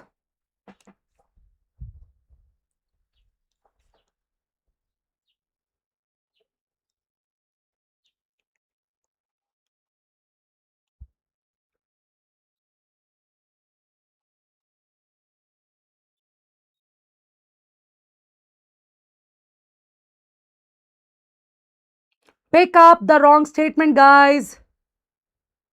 Quick.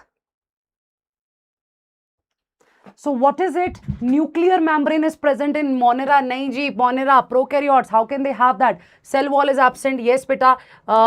So rest all are correct. So A is going to be my clear answer here. Now in photosynthesis, light independent reaction. Light independent reaction, they are talking about the dark reaction, where that dark reaction is going to be stroma.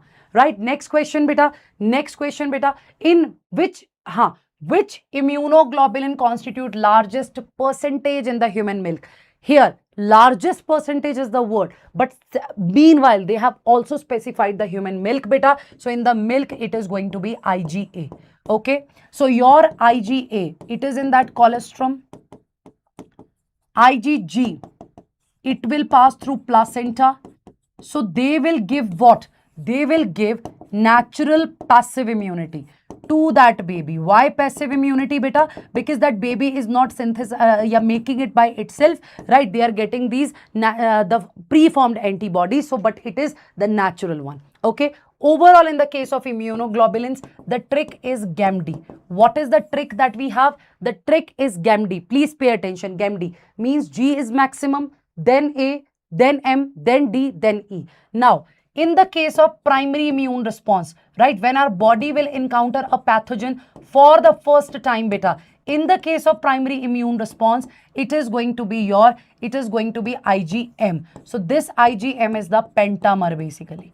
It is having 5 subunit, and this A is basically having the dimer. So in the secondary immune response, your G will be the main one, right, in the anamnestic response. So that's what you have to remember. Chale. Next question, which is not correctly matched, beta. Which is not correctly matched. Conidia is having penicillium. Penicillium is having conidia. They are, beta, exogenous spores, plus they are the asexual spores. Water hyacinth, Acornia is having offset. Banana is having rhizome. Sargassum will not have binary fission. Now, the UN conference. Yes, beta, this is another important one. Last time, in the last paper also, expected paper also, I told you one question will come from this part. So, yes. So, UN Conference of Parties on the Climate Change in the year. So, it is in C, beta. It is in Doha. It is in C. Very good. 100% response, but no thank you yet. Ruk jao. Don't be so happy. Arey, madam, you are saying thank you. No thank you. Right? No thank you yet. Have patience. Have patience. So, which one is the smallest living cell without the cell wall, beta? Can survive without oxygen? What's going to be our answer? It is going to be Mr. Mycoplasma. It is going to be Mr. Mycoplasma. Okay, ji. Chaliye, answer this question. A single turn of citric acid cycle will yield. A single turn of citric acid cycle. Yes, bache. Yes, Dr. Sachi, Abhishek, Adi, Sanjana, Vasudha. Very good, Prince. Excellent, beta. Excellent. So I wish you give your best, and I don't want to see you here for my NEET 2027 classes unless until, right, you are already, you are just giving this exam for, just to see how well you guys are prepared. Otherwise, beta, I don't need you. I don't need you. Just go to the colleges, take admission there, read something else. Okay? Okay? So, only NEET 2027 aspirants, those who genuinely or those who were from the starting itself the NEET 2027 aspirants, I want that only. Okay? Okay? Chaliye. So, a single turn of citric cycle. So, citric cycle also known as tricarboxylic acid cycle. We know it very well. Now, they are asking about the single turn. Beta, in single turn, 1 FADH2, 3 NADH2, 1 GTP or ATP will be there. So, here, substrate level phosphorylation occur in this single turn of Krebs cycle as well. This is succinyl coenzyme A2 succinate. Right? That is the step where you will see the substrate level phosphorylation. 3 steps where NADH2 will form. 1 step where FADH2 will form. That's what you have to remember. So, what is going to be our correct answer? It is going to be third. Next part, mitral valve. So, mitral valve, it is the another name is beta bicuspid valve. Bicuspid valve. So, it is in the right atria and right ventricle. Is that clear? Now, correct sequence of flow of electrons in light reaction. Light reaction. This is something that I have discussed multiple times. So, electrons will pass from PS2 to PS1. First point, beta. Right. So, if I look at this PS2, then pheophytin, plastoquinone, cytochrome B6F complex, plastocyanin will be there.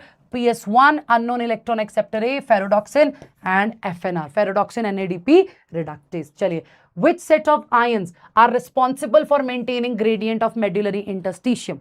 Medullary interstitium, NaCl and urea. They are going to maintain the osmolarity there, right? They are going to maintain the osmolarity there. Next question, beta. Next question, everybody please pay attention. In photosynthesis, the light independent reaction, right? Just now we discussed that. We know that it is going to be stroma. It is going to be stroma. And please don't have any trauma. Okay. Wow. Rhyming. है ना? So dark reaction is in stroma. Don't get any trauma. Stay happy. Stay positive. Now answer this.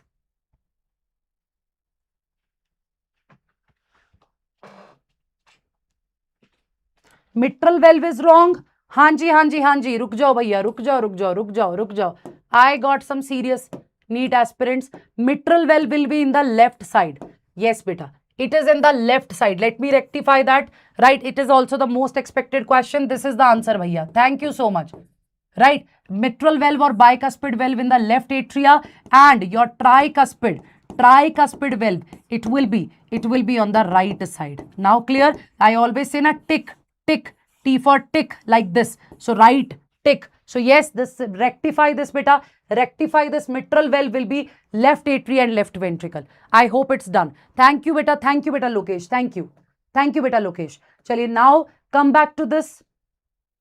Which one is not the function of angiotensin 2? Which one is not the function of angiotensin 2?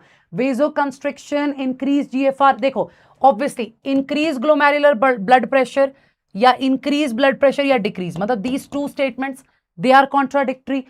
Is it having vasoconstriction? Yes.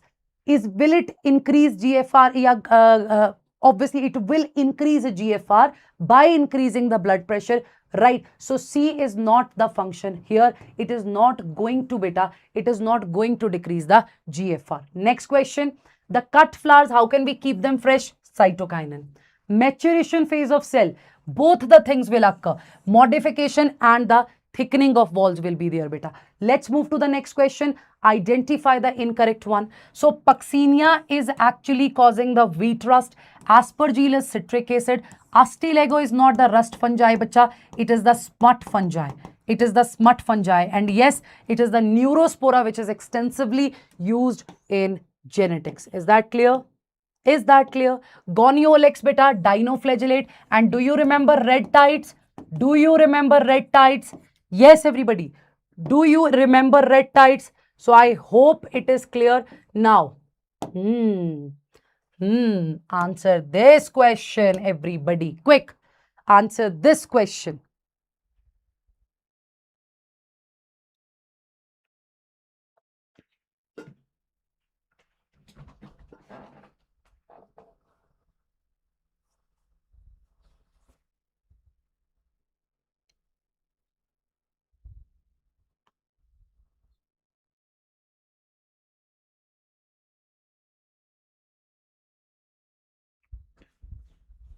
Yup. Milk will be temporarily stored in lactiferous. No, madam, it is in mammary ampulla. It is in mammary ampulla. Right? एक minute रुक जाओ बेटा. Milk is temporarily stored. Milk is temporarily stored. Is it B or is it C? Milk is produced and initially secreted by alveoli, beta. Temporary reservoir is going to be ampulla. No. Temporary reservoir. The word is temporary, beta. Temporary reservoir is ampulla. Okay? Okay, it is going to be ampulla. No, beta. Rectify this. Temporarily, it will be stored there in ampulla. Next question. The nematode that infect the roots of the tobacco, right? The nematode that infects the root of the tobacco plant, where the great reduction in the yield will be. Yes, बच्चे, तो ना scientific name में why don't they follow the nomenclature? हाँ जी. Yes, everybody here in the chat, you know the correct answer here.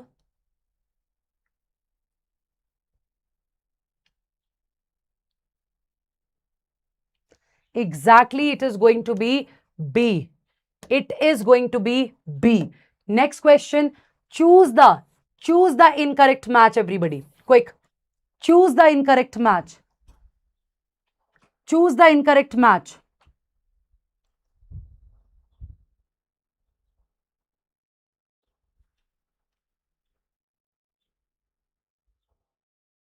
Beta, let me see that answer.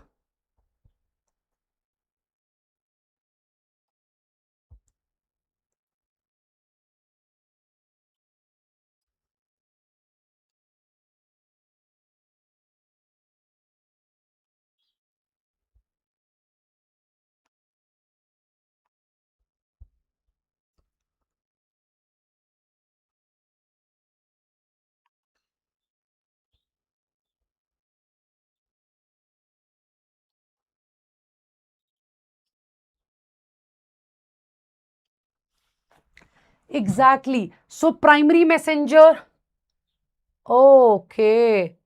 Erythropoietin formation of RBC, true. Aldosterone, steroid. Insulin.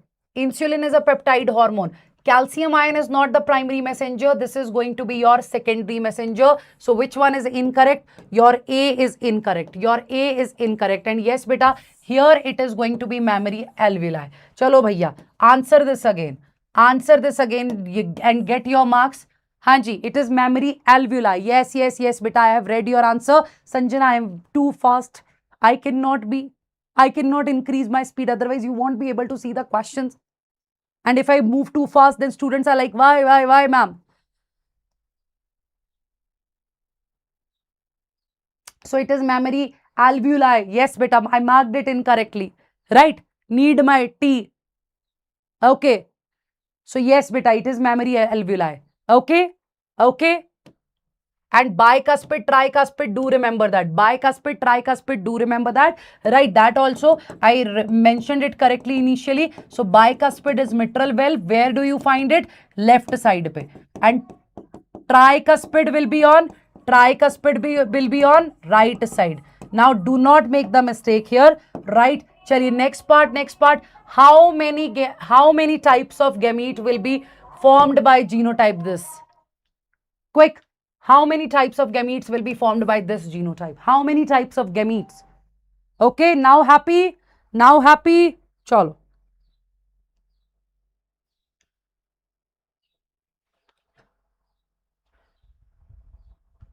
Bas beta, we are about to finish it.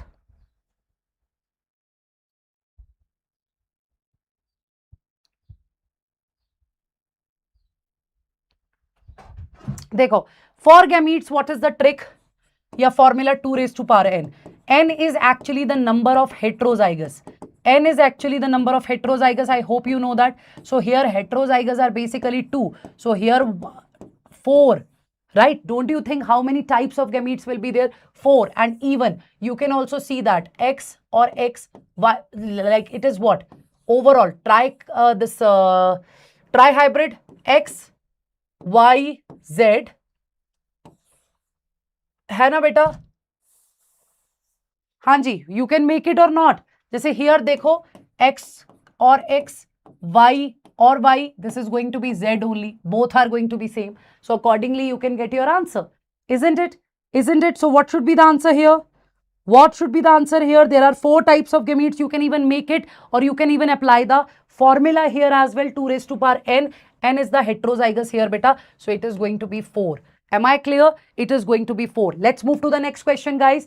According to the, which of the following is the dominant character as per Mr. Mendel? Which of the following is the dominant character as per Mr. Mendel? Guys, speed up, please.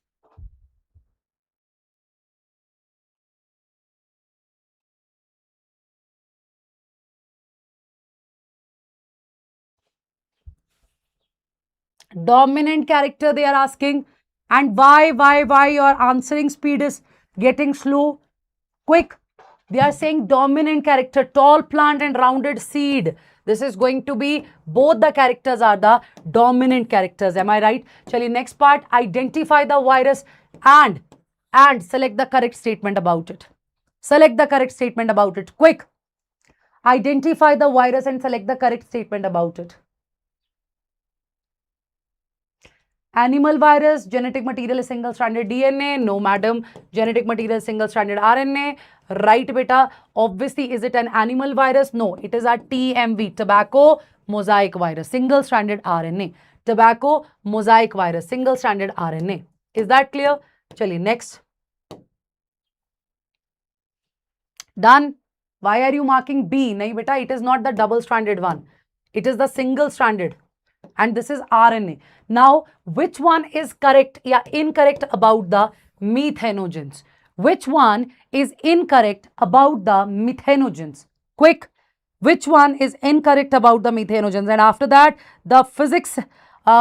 Yes, after that, you are going to practice most expected question from physics. So let's practice 2 or 3 questions and then your physics session will start. देखो बेटा, rest all are correct. In this case, they are saying that the biogas they will make, that is purely methane. No, CH4, CO2, H2S will be there. So my C is going to be the incorrect answer. Next question. In E. coli, DNA replication start. Where will it start? ORI, origin of replication. Lactose is the substrate. It is the substrate for the enzyme beta-galactosidase.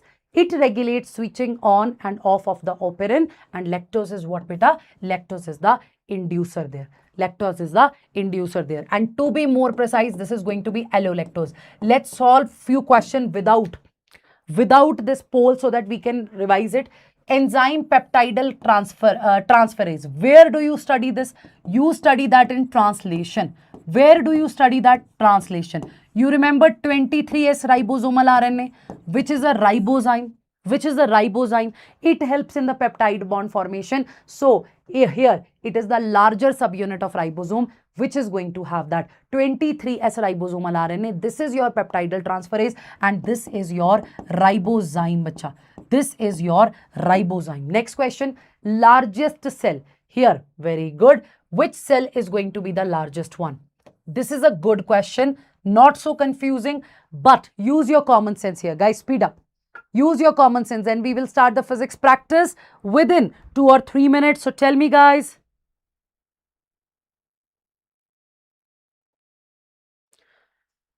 The largest cell,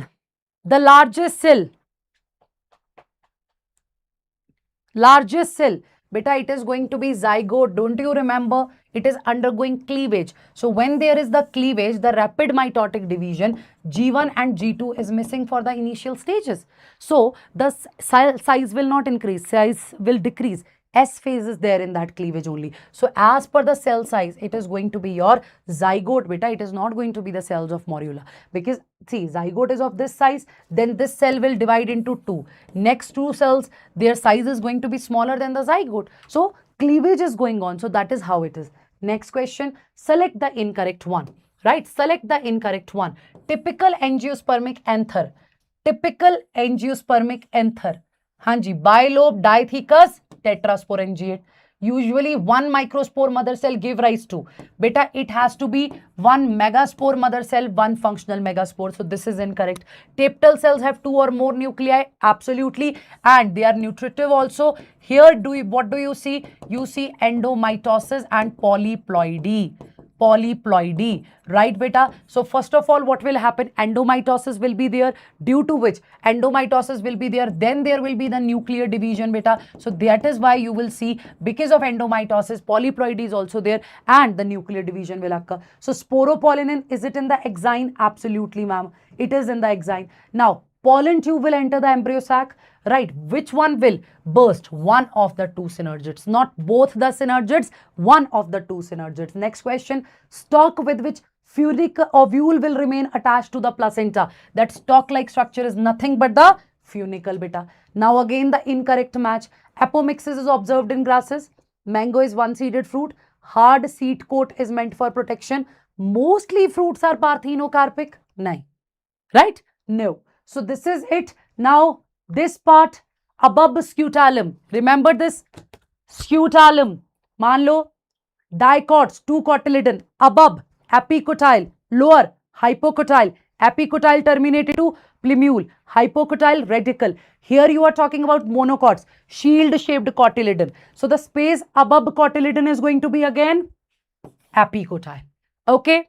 Okay. So any other question For clearing fruit juices, beta, your cellulase, pectinase, cellulase, protease, what should be the answer? Answer this. Answer this. Chalo, this is going to be our last question. That is simple. That enzyme wala question was simple. Now answer this. And then we will say bye-bye. Then we are going to say bye-bye.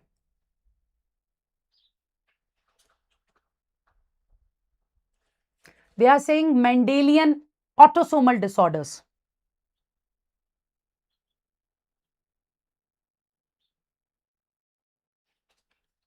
Mendelian autosomal.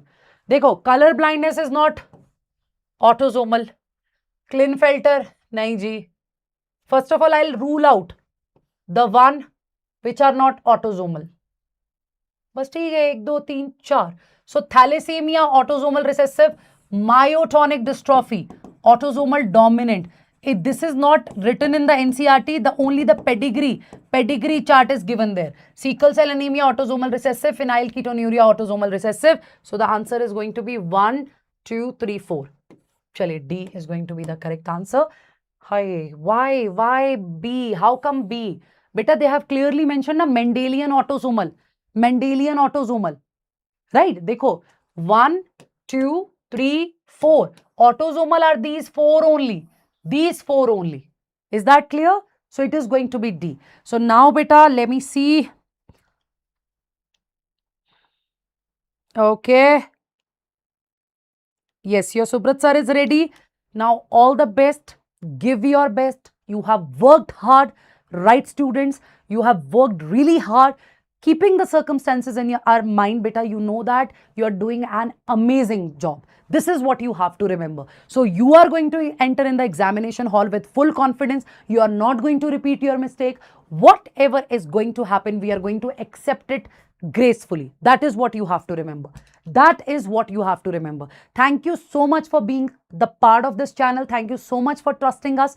All the best. And once again, I'm telling you, you are going to enter in the examination hall with that full confidence. That boss-like attitude should be there. Ki yes, right? It is my day today. I am going to give my best. I am the best. This should be your attitude. And after giving the exams, because you have worked hard, right? You have worked hard. So after giving the exam, the attitude should be whatever is going to happen, I am going to accept it gracefully. Why? Because I have given my best.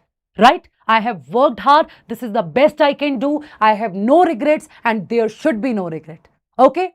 All the best. Take care. My best wishes are there with all of you. And I know you are going to do wonders. Right, beta? So just take care of yourself. Now. Physics class is going to start. Now just revise physics, beta. Okay?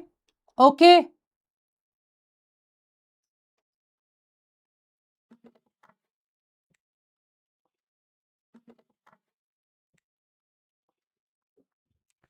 Good morning, everyone. Good morning, my dear friends. Let me know if I am live. Good morning.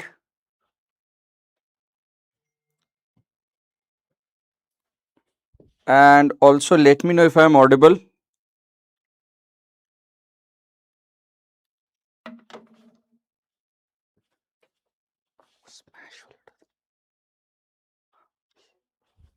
Good morning. Good morning, everyone. Hello. All right. So, friends, first of all, let me tell you how you are going to start your physics paper. Let's suppose if physics paper comes difficult, you don't have to worry about it. It's a competitive exam. Simply you can leave difficult questions for future, right? When you are going to finish your entire paper, then you can complete those questions which looks like very difficult, right? So read every question properly, stay calm, and just believe this, that many other students are going to feel the same thing. They are going to get under pressure. So you must not, right? You must not. Please read every question properly, solve those questions which you don't have any doubt about, right? And later you can solve all the other problems. Right now I'm going to give you certain formulas, I'm going to give you revision of some very, very important formulas from where we are expecting questions will come, right? So do these with me. If you want to solve any more questions, please watch last night revision video that I took yesterday night, right? So let's start. First of all, this is going to be very, very important. Please remember, they are going to definitely ask a question from units and dimension. All right.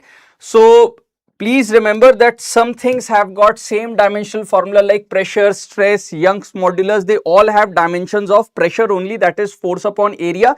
Do remember that energy has the dimensions of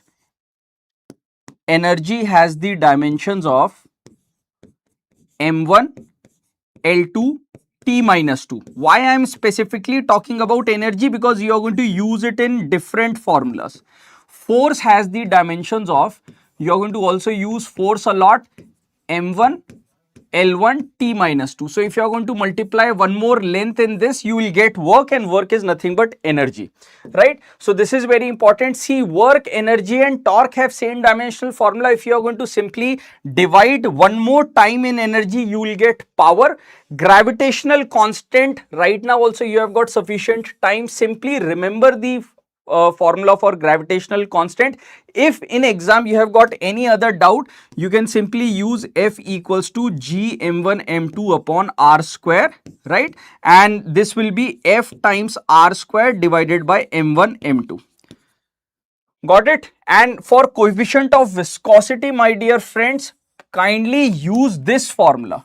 F equals to 6 pi eta RV. This is known as viscous force, but this formula is only applicable for what? For spherical bodies, right? This formula is only applicable for spherical bodies. Then latent heat is not that important. Electric potential is nothing but work done upon charge. So this is also not important. Resistance is also not important. Permittivity is again very, very important, right? Permittivity is again very, very important. Do remember it. And all of these are dimensionless quantities. Whenever they are going to talk about ratios or anything like that, this is going to be, all of these quantities are going to be dimensionless, right? Moving on, do remember the standard least count of these instruments, like for example as scale, vernier scale and screw gauge. So this has the least count, then vernier scale, then millimeter scale. The lesser the least count, the more accurate an instrument is going to be. So screw gauge, a standard screw gauge is the most accurate, then vernier caliper, then a millimeter scale. This is again very, very important. You are going to get one question from here. Least count formula is 1 main scale division minus 1 vernier scale division. If let's suppose n vernier scale coincides with n minus 1, this is how we actually find it. Please remember, total reading is found out by main scale reading plus coinciding vernier scale division times least count, and then add one more thing, reading is equals to main scale reading plus vernier scale division multiplied by least count. And always remember, we always subtract zero error. So this is also very, very important. No matter whether you are going to have positive 0 or negative 0 error, you are going to always subtract this, right? And then for screw gauge, this is also extremely important. We are expecting one question from either vernier caliper or screw gauge. Pitch, first you will have to find out pitch. It is main scale reading divided by total number of circular divisions, and then least count will be pitch divided by total number of divisions on circular scale. And then again total reading will be linear scale reading plus circular scale reading multiplied by least count, and then minus zero error, right? This is also very, very important. Another very important thing, either you are going to get a questions from dimensions, one question from dimension, one question from instrument, and we are expecting one question from here. Let's suppose if they are going to say something like z equals to a to the power b, b to the power q, and divided by c to the power r. This is how you are going to find out percentage uncertainty. This is known as power rule, basic power rule. So don't do any mistake. Delta z by z will be P times of delta A by A, Q times of delta B by B. We are going to only take positive signs, only positive signs over here. Don't do any mistakes in the denominator. Let's suppose you have got t equals to 2 pi under root L by G, right? And you have to find out delta T by T. So delta T by T will be, this is actually nothing but 2 pi L by G whole raised to the power 1 by 2. So you are going to get 1 by 2 times of delta L by L plus 1 by 2 times of delta G by G, right? In these calculations, we don't have to worry about the units of L or G, right? Of any quantity. We don't have to worry about whether it is in centimeter, some things can be in meter, some things can be in millimeter, because anyway we are talking about the ratios and units are going to get cancelled out. If let's suppose they are talking about another formula, like for example as G, simply square it, this will become T square 4 pi square and L by G. So G will be written as 4 pi square divided by T square, and this will become L divided by 1, right? So delta G by G will become, now please understand, delta G by G will become delta L by L plus 2 times of delta T by T, right? So this is how you are going to solve these types of problem. Again, very, very important, do note it. Clear? Done, done, done. Another thing, my dear friends, which you are going to get a question from is this: motion under gravity. And remember the ratio of displacement, that is S1 plus S2, S1 is to S2 is to S3, 1 is to 3 is to 5. This is in equal interval of time, right? In equal interval of time. And when they are going to talk about that, what is the ratio of time of covering equal distances, then do remember this ratio, that is 1 is to root 2 is to minus 1 is to root 3 minus 2 and so on. This is when we have got equal distances and we want to find out ratio of time, right? Ratio of total distances in at the end of the time, that is t is to 2t is to 3t. This is going to be simply 1 square plus 2 square plus 3 square. All right, moving ahead, my dear friends, very, very important thing. Let's suppose a particle is at the same height, and it will be at the same height at two different times, right? First, when it is in the ascending motion going up, and when it is coming down. So let's suppose if this time is t1, let's suppose if this time is t1 and this time is t2. So when you are going to add them, first of all, you will find the total time of flight. This is very important. When you are going to add them, you are going to find out the entire time of flight. That means from this point to this point. So T1 plus T2 is going to be total time of flight. And if you want to find out this height, please note, if you want to find out this height, the height at which the particle was at the same level at T1 and T2, so that height can be found out by 1 upon 2 G T1 T2. Please remember, if you want to find out the maximum height, then you can use this formula. That is 1 upon 8 times of G T1 plus T2 whole square. And then this is not very, very important. If you are going to use the upper three formulas, then you can easily derive this formula also. But I am going to just explain. Let's suppose we have got three particles. One we are throwing up, one we are throwing horizontally, and one we are throwing downwards. Let's suppose this is particle 3, this is particle 1, and this is particle 2. So time can be also written as T3 equals to under root of T1 T2. I am again saying this is not that important, but this is very, very important, because you might have also seen that lots of questions come related with these things, right? So motion under gravity is again extremely important. A very important formula for you is this. This is the shortcut. This is going to save a lot of time. Simply remember it, that 4 times of maximum height is equals to r tan theta is equals to 5t square, right? So many times what's going to happen is they are going to tell you the equation of trajectory, that is x tan theta 1 minus x upon r. They are going to tell you something like this, right? Now you are going to compare their equation with the standard equation of trajectory. You can find out tan theta. You can find out tan theta, you can find out r. As soon as you are going to find out r tan theta, you can instantly find out h max, and you can also talk about t square. You can also talk about t, right? Clear? Done?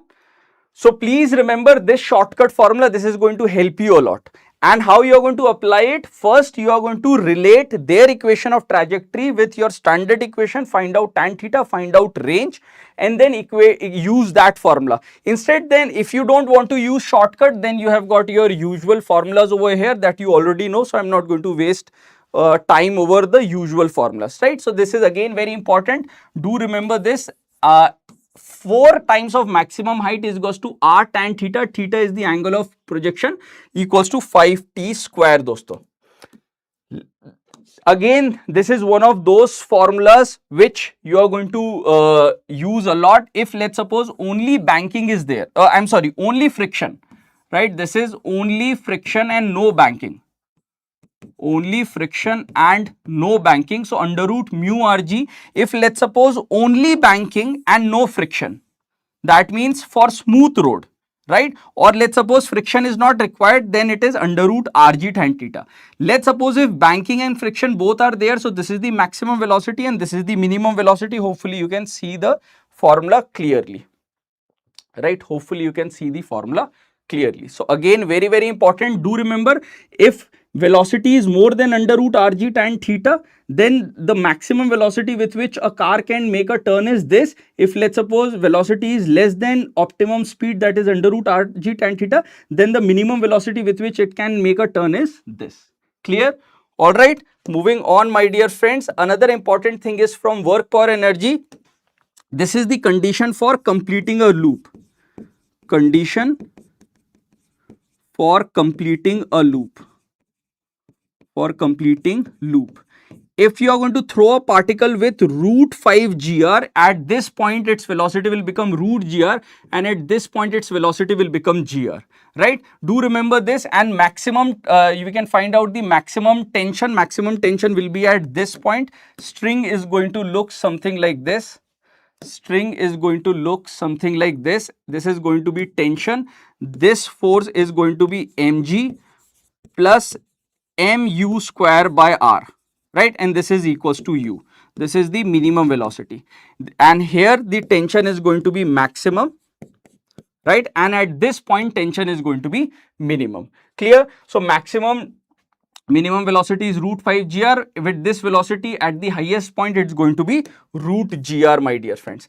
Remember some of the formulas for center of mass, like for example, as everyone remembers, for uniform rod, semicircular ring is 2r by pi, semicircular disc is 4r by 3 pi, hollow hemisphere is r by 2, solid hemisphere is 3r by 8, and solid cone. Now, hopefully they are not going to ask you from triangular plate, but please remember, for solid cone, hollow hemisphere and solid hemisphere, because other than these, usually semicircular ring and semicircular disc, usually you guys remember this. And let's suppose if they are going to say that lambda or any density mass density is non-uniform. Let's suppose any density is non-uniform. In that case, my dear friends, you will have to use these formula and you will have to derive your answer. So be prepared. This is going to be xcum is going to be integral of x dm by integral of dm, and that's how you're going to find out for ycum and zcum also, right? Moving ahead, another important formula is this. Collision is considered as an important topic for NEET. So please remember V1 and V2 after collision. Let's suppose you have got two particles M1 and M2, their initial velocity are U1 and U2, and coefficient of restitution is E. Doston, coefficient of restitution is velocity of separation divided by velocity of approach, right? So velocity of separation in this case is V2 minus V1, and velocity of approach in this case is U1 minus U2. Is U1 minus U2. So this is how you are going to find out velocity of separation. And please, you can remember this formula. Two simple cases, special cases, where we'll have, let's suppose one of the body is way bigger than the another body, and this body is, let's suppose this body is at rest, and E is equals to 1, that is perfectly elastic collision. So V1, this particle will keep on moving with velocity u, and V2 will have 2u velocity. So simply remember this special case also. Or in this case, what happens is, let's suppose that M is moving with U1, M is moving with U2, and again it is a perfectly elastic case. So they interchange their velocity. they interchange their velocity. So V1 will become U2 and V2 will become U1. This is U1. All right, they will interchange their velocity. Next thing is, my dear friends, which is important, is conservation of angular momentum. Almost every year they have asked a question from this topic, and it's a very simple thing. I omega is equals to constant, or I1 omega 1 is equals to I2 omega 2. They are going to ask you questions like, let's suppose you have got one disk, another disk, and they are keeping two disks together, right? Anything like this, two disks together. So simply write down I1 omega 1 is I1 omega 1 plus I2 omega 2, something like this. I1 omega 1 plus I2 omega 2, and then when you are going to keep them together, their moment of inertia will get add up, and let's say now they are moving with final angular velocity omega f. So this is going to be final angular velocity omega f, and usually they talk about disk. So moment of inertia of disk is going to be m1 r1 square by 2, right? So mr square by 2, please remember it. For disk it is mr square by 2, right? Done. All right, for a ring it is simply mr square. For a ring it is simply mr square, right? Now my dear friends, if let's suppose they are going to talk about what is the energy lost, what is the energy lost while we are keeping two disks together, in that case do remember this, that initial kinetic energy is written as half I1 omega 1 square plus half I2 omega 2 square, right? And finally kinetic energy will be written as 1 upon 2 I1 plus I2 and omega f square. So we have found out omega f using this formula, using conservation of angular momentum, and then energy lost will be always written by initial kinetic energy minus final kinetic energy, right? So this is going to be the formula. Don't remember it, simply remember this simple equation, I1 omega 1 plus I2 omega 2 is equals to this, and then you can find out the lost in kinetic energy. My dear friends, after this, do remember the formula of the law of Stokes law, that is 6 pi eta RV. This is only for spherical bodies, only for spherical bodies. And then related with this, remember the formula for terminal velocity. Most of the students actually face trouble in this thing. So let me write it for you. 2 by 9 coefficient of viscosity r square times g, right? Hopefully I've got g over here, yes. And then density of solid minus density of fluid in which the body is actually moving. So this is going to be the terminal velocity. This is going to be the terminal velocity. All right, देखो, if you guys want to solve questions, please let me tell you, I have yesterday night we have solved many good questions. The video is still on the channel, you can watch that. Okay, right now I think for physics, if I'm going to give you questions, you might feel demotivated. Right now the best thing is to revise formulas, and then you can simply look at the solved examples, right? You can simply look at the solved examples. Formula revision is I think better right now. Instead of solving questions, you can revise formula sheet multiple times from now till, let's say, till 11 a.m. or till 12 p.m., right? Next thing is, my dear friends, very important from fluid mechanics, that is Bernoulli's principle and equation of continuity. So equation of continuity is A1 V1 equals to A2 V2. Simply use these two things, that is, one is equation of continuity and second one is Bernoulli's equation. This is Bernoulli's equation. This is known as volume flow rate. This is known as volume flow rate. This is known as volume flow rate, that is dV by dt, and Bernoulli's equation will be pressure plus half rho v square plus rho gh is equals to constant, right? Now you don't have to remember the conditions, but I mean might be possible that you already know this, that flow is going to be streamlined, non-viscous force and rotational effect are not going to be considered, but that is not extremely important. This is very important.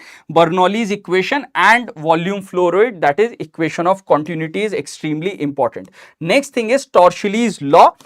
Do remember this. This is again very important. We always measure height from the top. So let's say from the top height is small h. So velocity of efflux is going to be under root of 2g and times of this height, that is h. Do remember this. This height is taken from the top, right? This height is taken from the top, and this is the case when it is actually actually open to atmosphere, right? Open to atmosphere. So atmospheric pressure is acting over here as P naught.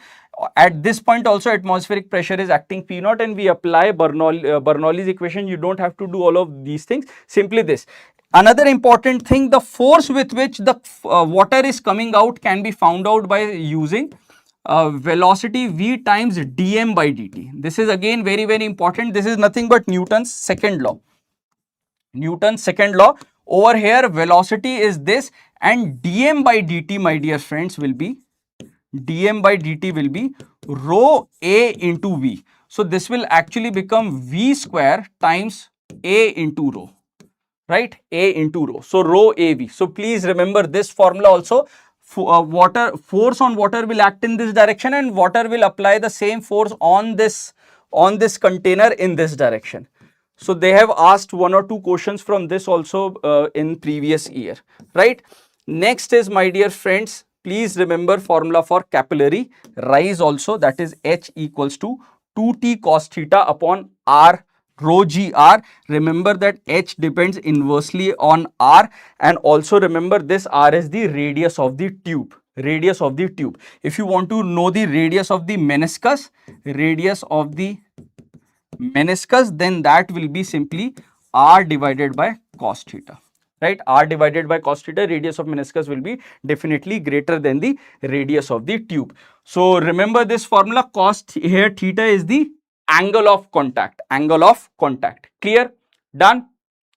All right, my dear friends, remember this formula as well. Remember temperature scale difference. You can also remember it like this: degree Celsius or x in degree Celsius.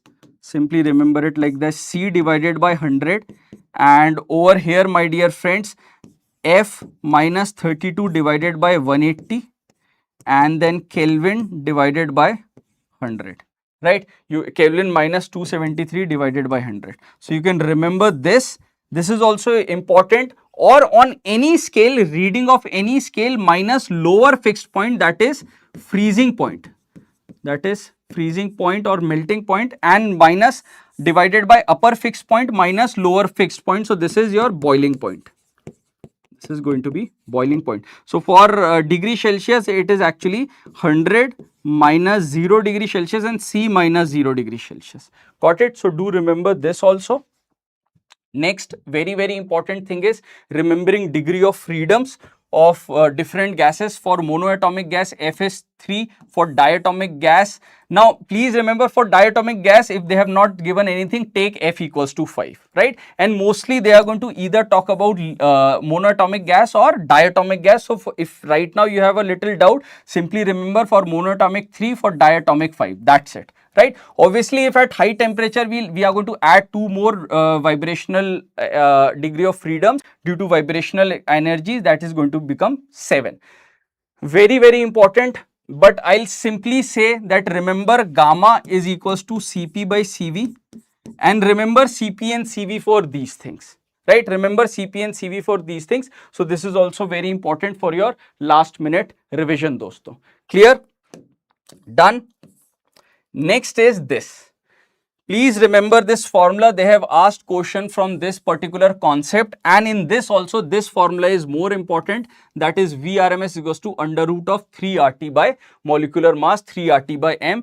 And then please remember the order. So Vrms is to V average is to V most probable. So most probable is 1, V average is 1.13 times of most probable, and Vrms is 1.225. So RMS is greatest, then average, then most probable. Remember this order as well, and remember these 3 formulas. Only if you are going to remember under root 3 RT by m, under root 8 RT by m, and under root 2 RT by m, this will also work, right? This will also work, my dear friends. After this, for entire thermodynamics, delta U will be considered as F by 2 NR delta T. It has got to do nothing with CV, nothing with isochoric process. This is simply the formula. You can use it anywhere you want. Please remember it, F by 2 NR delta T or NCV delta T, right? Instead of NR delta T, you can also write it down as delta PV or P2V2 minus P1V1 divided by gamma minus 1, right? This is very, very important, and we are going to use a similar type of a formula when we are going to talk about first law of thermodynamics. Over here, Q will be written as delta U plus delta W. For the very last time, please remember the sign convention. If let's suppose compression is taking place, that means volume is going down, then work will be done on the gas, we'll take it as negative. If work is done by the gas, that means we are talking about expansion, we are going to take it as positive. If heat is supplied to the system, we take it as positive. If heat is derived from the system, we take it as negative. If temperature increases, we take delta U as positive. If temperature increases, then delta U positive. If temperature decreases, delta U is negative. दोस्तों, this is going to be very, very important. Remember this graph for expansion, right? Remember that adiabatic slope is more than the isothermal, and in expansion, isobaric will have the greatest work done, then isothermal, then adiabatic, then isochoric. Clear? So next, my dear friends, is cyclic process. In cyclic process, if you have got clockwise process, then positive. If you have got anti-clockwise process, then you have got negative. And these are the work done formulas for a circle and for a triangle, right? So hopefully this is all clear to you. No doubt in this. Next is, my dear friends, a very, very important topic from class 12, that is dielectric in capacitor. Have been asked multiple times in the recent years. If let's suppose you are going to introduce a dielectric having dielectric constant K, then simply capacitance will become K times C. If you have got a partially filled dielectric, then you are going to use this formula. If let's suppose there are more than one dielectric, then T1, T2, T3. Now see what happens sometimes. Let's suppose this is K1, this is K2, and the third one is nothing. That means third one is air. Third one is air. So write K3 equals to 1. Write K3 equals to 1. For third one, write K3 equals to 1. So you are going to have formula epsilon naught divided by T1 upon K1, T2 upon K2, T3 upon K3. So you can always use that formula. Don't worry about that. If you have got two mediums and third medium is simply air, simply write that dielectric constant as K1, and this T3 will be, this T3 is going to be written as total width D minus T1 plus T2. T1 plus T2. All right. After this, my dear friends, I believe you only have to remember the formula of Bohr model, which is extremely, extremely important for the last minute revision. And before that, do remember the formulas for de Broglie wavelength, that is lambda is equals to h divided by mv or h divided by under root 2 mke. Now in this one, only this is extremely important, nothing else, only this is extremely important. Do not worry about these three things. For electron, please remember it as 12.27 under root V, or you can write it down as 150 divided by V, and this will come in angstrom. Please remember how answer is coming also, right? In what unit answer will come. Next is, my dear friends, about these things. You are going to get at least one question from this, from any of these things, right? So radius of orbit, do remember radius of orbit depends upon n square by z. Velocity depends upon z by n. Now after this, you can actually derive it, like for example, as time period is nothing but 2 pi r by v. So now we have read that r is n square by z and v is z by n. So this will be n cube by z square. So that you can see n cube by z square, right? Frequency is nothing but 1 upon time period. So that's what I'm saying. Simply remember these two and you can then solve all the other things. Clear? first postulate, they can change the first postulate. They can say that instead of an electrostatic force, we have got some different force, right? So you can actually change the first I mean, in question they can change the first postulate, but second postulate will remain intact. Most of the time they say that quantization can be applied even if they are not going to say anything. Please remember this. Also, I am going to tell you one more formula. Dosto, mv can be written as momentum, right? So this thing can be written as nh upon 2 pi r. Clear? So mv, where we have read mv also, another place, that is wavelength. Wavelength is lambda divided by mv. So mv can be actually written as h divided by lambda. Using these two formulas, you can equate de Broglie wavelength and second postulate. Again, very, very important thing. Next is this, that is total energy. Total energy for a hydrogen like atom is minus 13.6 z square by n square. Again, very important thing. Total energy is directly dependent on z square by n square, right? Remember, just like gravitation, the magnitude of the kinetic energy magnitude will be exactly equals to total energy, and it will be half of potential energy, right? And potential energy will be negative, total energy will be negative, and obviously kinetic energy will be positive. So potential energy is 2 times of total energy, kinetic energy is negative times of total energy. Clear, my dear friends? All right, next is this. Lyman series is ultraviolet. Remember this, Lyman series is ultraviolet when n is equals to 1, when initial state is 1, when electron is coming to 1. Balmer series, then Paschen series is infrared, and then you have got different series, Balmer, Paschen, then bracket, P fund, and so on, right? So do remember this, and my dear friends, simply remember one formula. I'm going to write it over here for you. 1 upon lambda is equals to Rydberg's constant, 1 upon n final square minus 1 upon n initial square, right? This is one formula. Do remember one thing. When you have got two states like this, electron is coming, photon is getting released, and the energy of this photon is delta E, is we can write it as hc by lambda or h times nu. Now greater the energy difference, lesser is going to be the wavelength. Lesser is going to be the energy difference, greater is going to be the wavelength, right? So for longest and shortest, you can use this concept. And remember, for Lyman, N1 final state, this is the initial state and this is the final state. So for Lyman, the maximum is going to be 4 by 3r and minimum is going to be 1 by r. Simply right now solve one or two things from this, you will be good to go for your final exam, right? Also remember that visible region is the Balmer one. Lyman is ultraviolet, and then the other ones are or infrared or near infrared or deep infrared, right? Bracket and then P fund. Alright, you don't have to remember these things, you simply have to remember this concept and then maximum limit and maximum wavelength and minimum wavelength. That's it. Clear? So in 1 hour, you can complete these many formulas. If you have got any doubt in physics, complete these many formulas. Definitely you are going to get maximum questions from here, right? Starting from units and dimension to what? To modern physics.